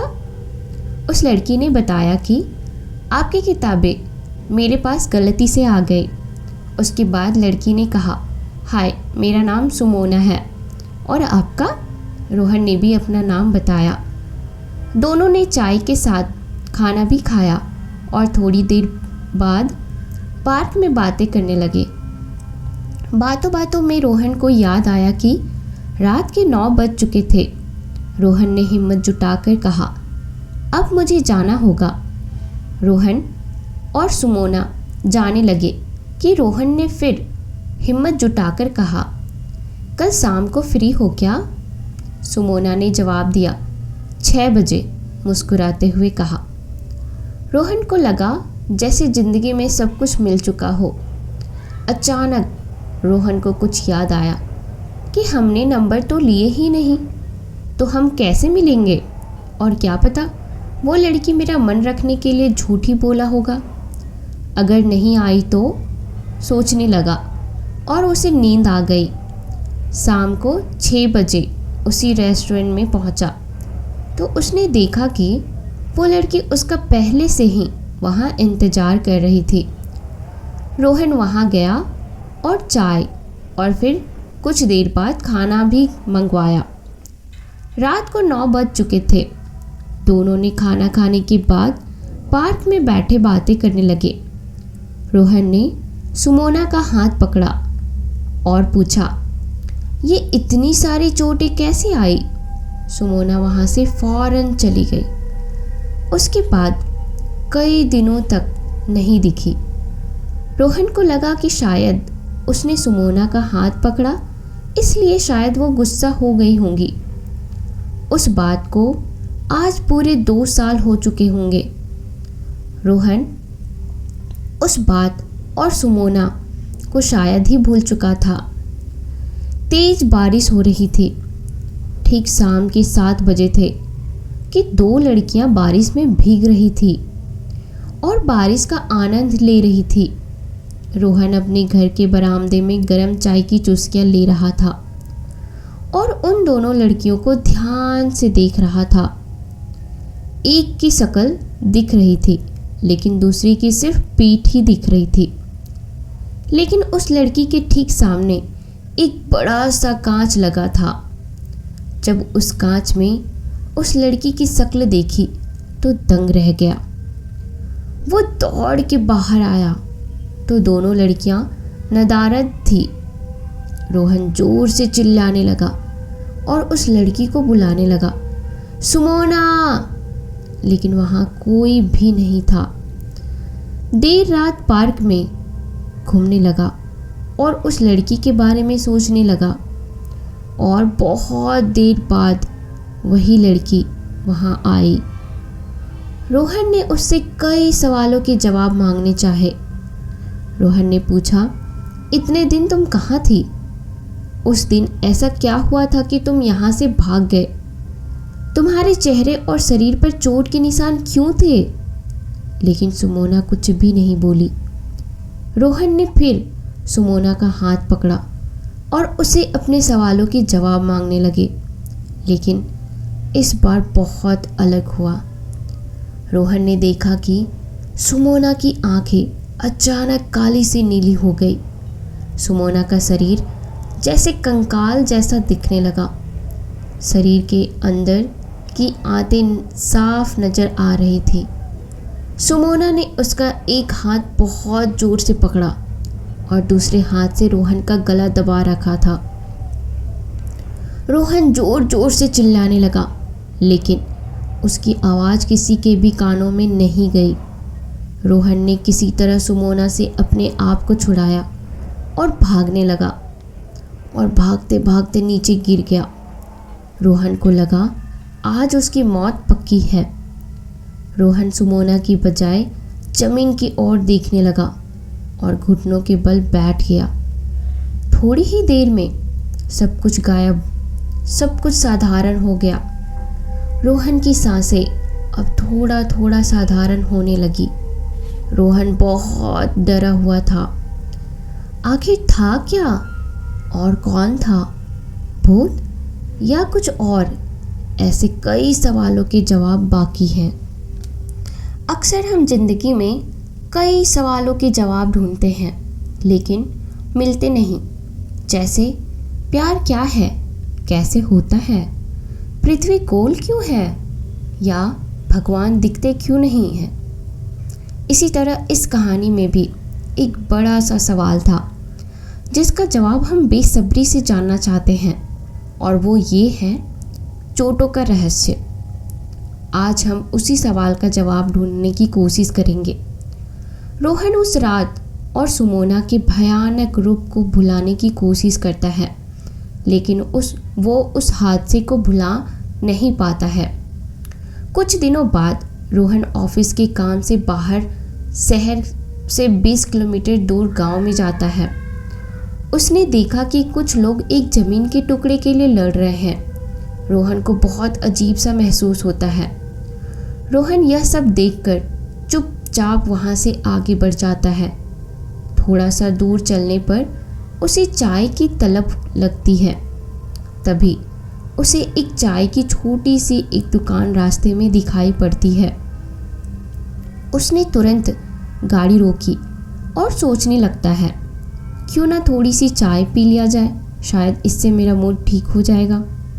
यह सोचकर रोहन गाड़ी से उतरकर चाय पीता है कि तभी उसे अजीब सा महसूस होता है। उसे आंखों के सामने फिर अंधेरा छा जाता है। रोहन को कुछ समझ नहीं आता है। वह तुरंत गाड़ी में जाकर बैठ जाता है और फिर से सोचने लगता है, यह सब क्या हो रहा है मेरे साथ? उस हादसे को तो काफ़ी वक्त हो गया है। यह सोचते सोचते रोहन बेहोश हो गया। काफ़ी देर बाद रोहन को फिर से होश आया, लेकिन जब वह उठा तो उसका सर चकरा रहा था। उसने गाड़ी में पड़ी पानी की बोतल ली और मुंह धोने लगा। फिर अचानक से उसे वही दृश्य याद आता है जो थोड़ी ही देर पहले उसके साथ घटता है। वह तुरंत वहाँ से गांव में चला जाता है। किसी तरह उस हादसे को भूलकर ऑफिस का काम खत्म कर वापस शहर की ओर निकल पड़ा। शहर से थोड़ी ही दूर उसे वही लड़की दिखाई दी। हैरानी की बात तो ये थी कि उस लड़की को इतने लंबे वक्त के बावजूद भी वही चोटें, वही निशान, वही ताजे घाव। रोहन का वहाँ से जाना लाजमी था और वहाँ से चला गया। रोहन ने जब से उस लड़की को उस पार्क में देखा था, उसके बाद कभी मुड़कर उस पार्क की तरफ नहीं देखता, जबकि वह पार्क बिल्कुल उसके घर के सामने था।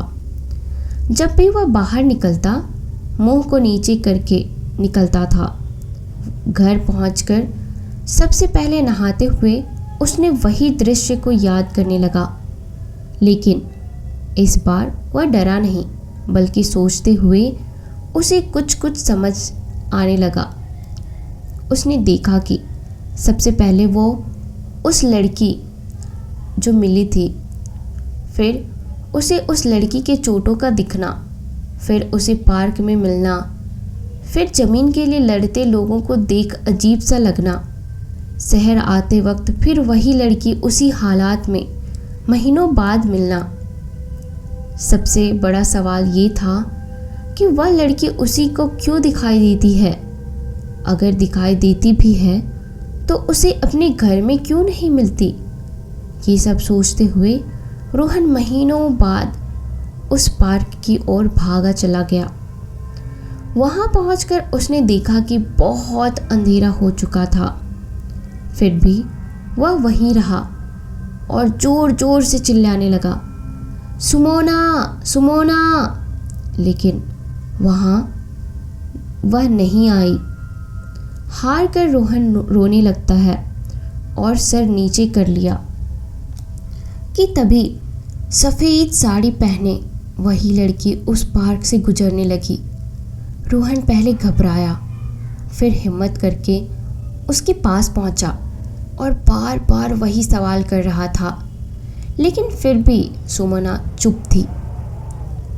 रोहन ने गुस्से में बोला, आज मेरे सवालों का जवाब दे दो या फिर मुझे मार कर इस दुनिया से मुक्ति दे दो। क्या मतलब ऐसी दुनिया का जहाँ ना जी सकता हूँ ना मर सकता हूँ। मैंने तुम्हारा क्या बिगाड़ा, क्यों मुझे परेशान कर रहे हो। आज तुम मुझे मार कर हमेशा के लिए मुझे और इस कहानी को ख़त्म कर दो। तभी अचानक सुमोना बोली, रेप का नाम सुना है। रोहन बोलने लगा, रे रे रे रेप। सुमोना बोली, हाँ मैंने रेप ही बोला है। चोटों और रेप का क्या संबंध है। बार बार भूतों की तरह दिखना और रोहन का सुमोना से क्या संबंध है। इस कहानी का नाम चोटों का रहस्य क्यों रखा गया है। इंसान का जीवन एक गोल पहिए की तरह होता है, घूम फिर कर वहीं आता है जहां उसे लौटना होता है। अर्थात जो जैसा कर्म करता है उसी कर्म अनुसार घूम फिर कर वहीं आता है जहां उसे भोगना पड़ता है। रेप का नाम सुनकर रोहन दंग रह गया और हैरानी से सुमोना को देखने लगा और पूछा, रेप। रोहन ने फिर से पूछा, तुम क्या कहना चाहते हो। सुमोना ने हिम्मत जुटाकर कहा, हिम्मत है तेरी में सुनने की तो सुनो। 5 साल की थी मैं, तब मेरी माँ पापा एक ही कंपनी में पिछले करीब 8 साल से एक ही कंपनी में काम करते थे। कंपनी में पहली बार मिले और 1 साल बाद शादी भी कर ली। उसकी 2 साल बाद मैं पैदा हुई। दुख इस बात का नहीं है कि मैं पैदा हुई, दुख तो इस बात का है कि मैं पैदा ही क्यों हुई थी। एक ऐसे समाज में जहाँ ना कोई इज्जत ना कोई सुरक्षा, हर बार लड़कियों को अपमान और हुस्न की खुले आम लूट। अरे बोलियाँ लगी है हम पर। ऐसा कहकर सुमोना सहम सी गई और आगे कहा, ये बात तब की है जब मैं 5 साल की थी। तब मेरी माँ और पापा के साथ पिकनिक मनाने के लिए दिल्ली गए थे। हमने एक होटल में 3 दिनों के लिए कमरा किराए पर लेने के लिए गए थे। तभी वहाँ होटल मैनेजर की नज़र मेरी माँ पर गई और गंदी नज़र से देखने लगा था। मैंने माँ पापा को बताया कि यह जगह कुछ ठीक नहीं है, लेकिन स्पेशल डिस्काउंट और अच्छी सुविधाएं देखकर मेरी बातों पर ध्यान ही नहीं दिया। 2 घंटे बाद मेरी ज़िंदगी के काले दिन की आहट थी। मेरे पापा को किसी ने लोहे के छड़ से पैरों पर मारा और 2 जने ने मेरे पापा के हाथ पकड़ लिए और दोनों जनों ने मेरी माँ की ओर बढ़ने लगे। वो 5 जने थे। हम पर क्या बीती ये सिर्फ हम ही जान सकते हैं। मैं बाहर की तरफ किसी कोने में छुप गई और वहीं से साफ साफ दिख रहा था कि अंदर क्या चल रहा है। मेरे पास मेरे हीरो हैं। उन्होंने मेरी माँ की इज्जत को बचाने के लिए दूसरी मंजिल के होटल से मेरी माँ के साथ नीचे कूद गए थे। मेरे पापा की उसी समय मौत हो गई, लेकिन मेरी माँ बच गई। नीचे कुछ लोग थे जिन्होंने मेरी माँ को हॉस्पिटल ले गए। 40 दिनों के लंबे इलाज के बाद वे भी पापा के पास चले गए। मुझे अकेला छोड़ दिया। ऐसा कहकर सुमोना रो पड़ी। जब ये सब हो रहा था तब मैं वहीं थी, दरवाजे के पीछे। उन 5 की नज़र अब मेरे ऊपर थी, लेकिन मैं वहाँ से भागकर नीचे लोगों के पास भाग गई और सब कुछ बता दिया। लोगों ने चप्पलों से उन 5 को मारकर पुलिस के हवाले किया। उनमें से एक ने मेरी माँ और पापा के मरने व रेप की कोशिश की जिम्मेदारी ली और उसे कड़ी सजा हुई। बाकी के 4 को 12 साल की जेल हुई। रोहन ने कहा कि तुम्हारे साथ बहुत गलत हुआ, लेकिन उन दरिंदों को सज़ा तो मिल गई, ये बहुत अच्छी बात हुआ। ऐसा कहते हुए आगे और कुछ कहता, तभी सुमोना ने कहा, किसने कहा? और सुमोना ने आगे कहा, सज़ा पूरी नहीं हुई। रोहन, क्यों?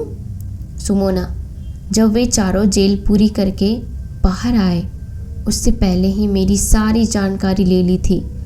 मैं लाइब्रेरी से घर जा रही थी, तभी वे 4 मुझे मेरे घर के बाहर मिले और मुझे ज़बरदस्ती मेरे घर में ले गए। सुमोना रोने लग गई और करण ने उसे चुपचाप कराने की कोशिश की।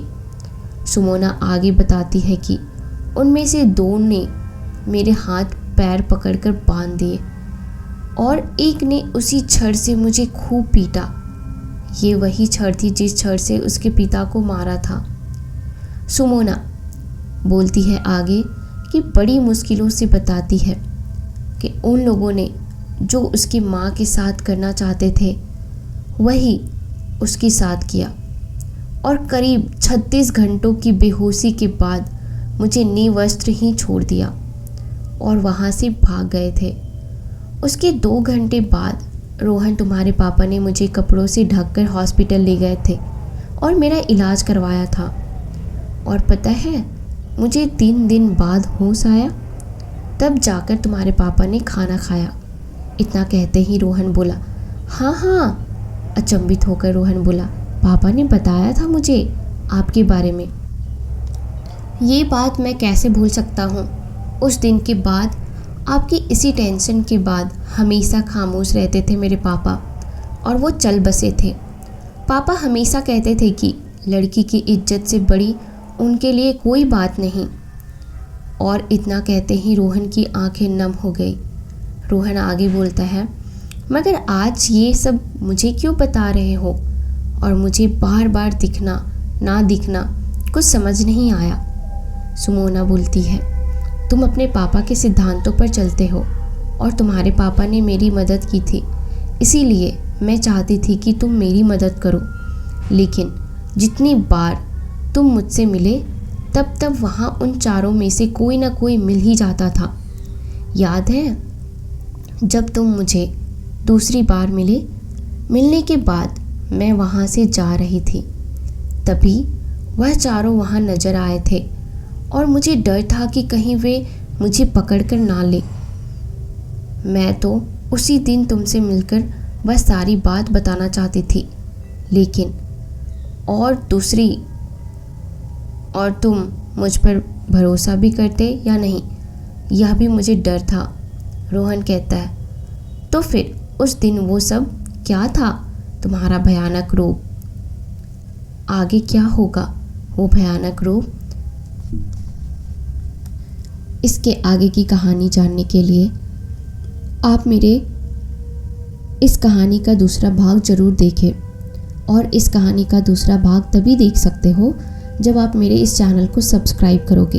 तो आप जल्दी से मेरे चैनल को सब्सक्राइब करो ताकि आप इस कहानी का दूसरा भाग देख सको।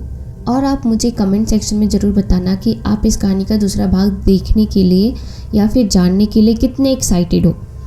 और इस नए साल की ढेर सारी शुभकामनाएं आप सभी को। Wishing you happy new year. और अगर आपके पास भी कुछ ऐसी हॉरर कहानियां हैं या एक्सपीरियंसेस हैं तो आप मुझे मेरे इंस्टाग्राम पे शेयर कर सकते हो। मैं आपकी कहानियों को आवाज़ ज़रूर दूंगी। और मेरा टारगेट है 1K सब्सक्राइबर कंप्लीट करना, तो आई होप कि आप मुझे हेल्प करोगे। आप मेरे स्टोरीज़ को जितना लोगों तक चाहो शेयर कर सको ताकि मेरा टारगेट पूरा हो सके और मैं एक 1000 की कंप्लीट यूट्यूब फैमिली बना सकूं।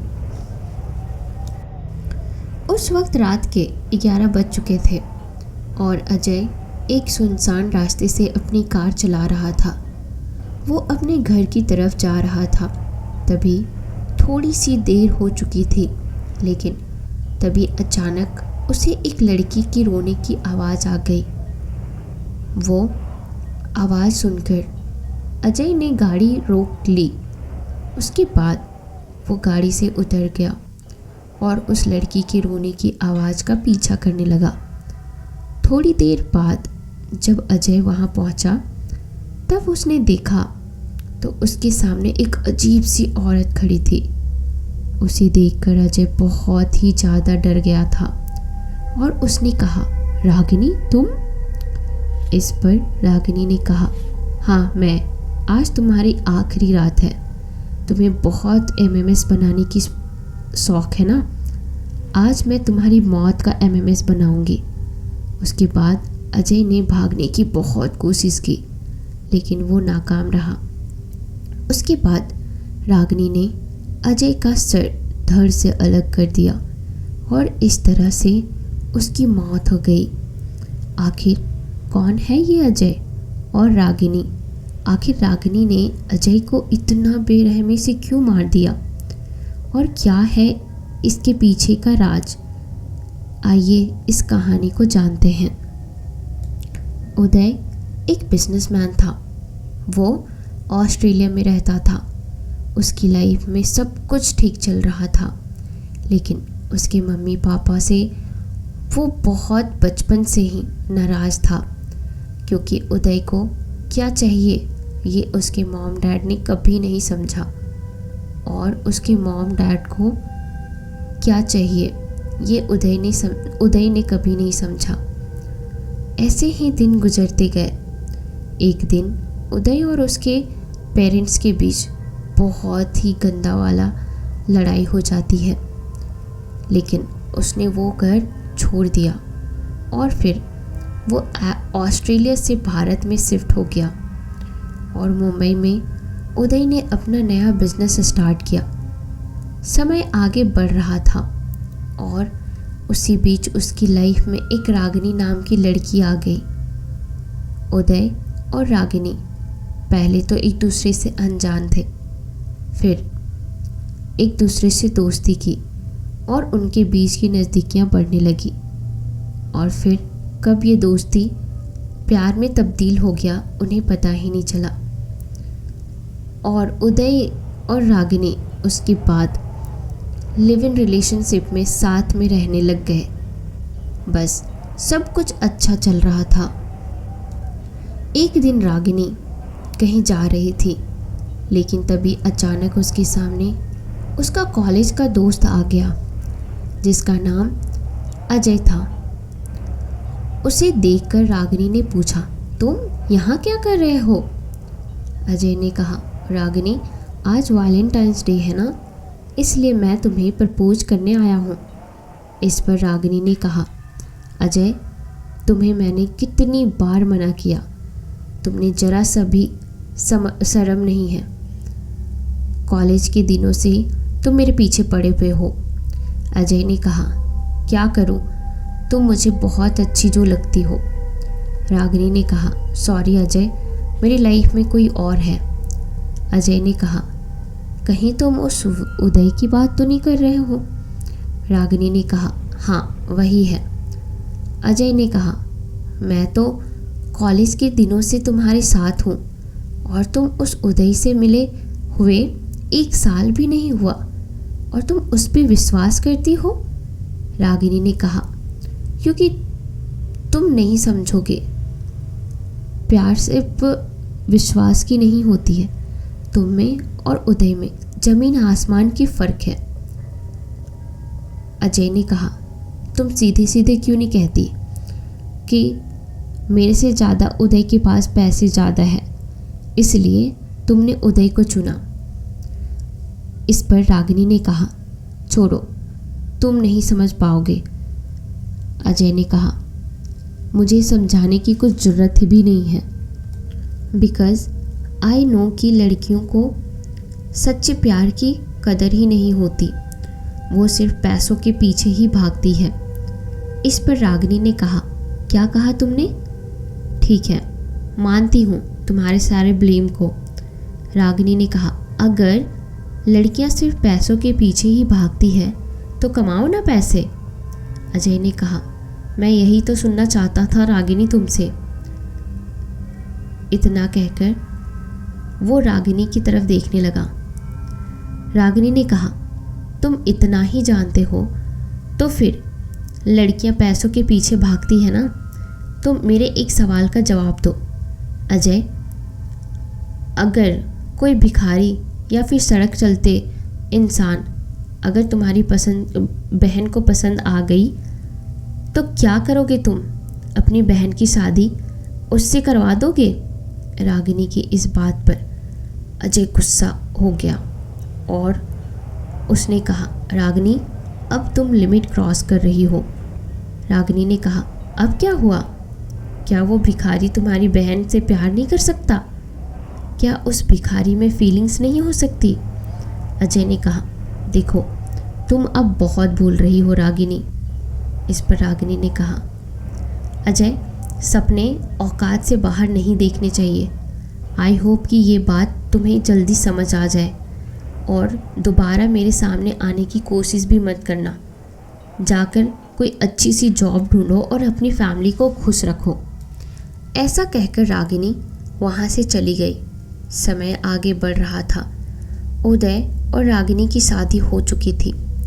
एक दिन रागिनी अपने कंप्यूटर पर कुछ काम कर रही थी, लेकिन तभी अचानक उसे किसी ने एक एमएमएस भेज दिया। रागिनी ने जैसे ही वो एमएमएस देखा तो पूरी तरह से शॉक्ड हो गई। उसके होश ही उड़ गए, क्योंकि उस एमएमएस में रागिनी और विजय बेडरूम में एक साथ अजीब हालात में थे। अजय ने फिर रागिनी को एक मेल लिखा जिसमें उसने कहा, रागिनी, तुम मुझे अभी अपने कॉलेज की जगह पर अकेले ही मिलो, वरना मैं इस एमएमएस को पूरे शहर में वायरल कर दूंगा। ये देखकर रागिनी बहुत डर गई और वो अजय से मिलने के लिए निकल गई। कुछ देर बाद वो वहाँ पर पहुँच गई। रागिनी को देखकर अजय ने कहा, देखो, तुम बताओ, तुमने ये एमएमएस कैसे बनाया? अजय ने कहा, तुम्हारी एमएमएस बनाने के लिए मुझे ज़्यादा मेहनत नहीं करनी पड़ी। हमारी टेक्नोलॉजी ही इतनी एडवांस है कि हर चीज़ आजकल पॉसिबल है। हा हा हा। अजय ने आगे कहा, तुम्हें पता है ये वीडियो नकली है। मुझे पता है कि ये वीडियो नकली है, लेकिन लोगों को नहीं पता है ना। रागिनी सोचो, अगर ये बात तुम्हारे पति को पता चल गई तो तुम्हें जान से ही मार डालेगा। वो रागिनी ने कहा, प्लीज़ मेरी ज़िंदगी ख़राब मत करो। तुम क्या चाहते हो? अजय ने कहा, तुम उदय को डाइवोर्स देकर मेरे पास आ जाओ हमेशा के लिए। रागिनी ने कहा, नहीं, ये नहीं हो सकता। मैं तुम्हें जितने पैसे चाहिए उतने दूंगी।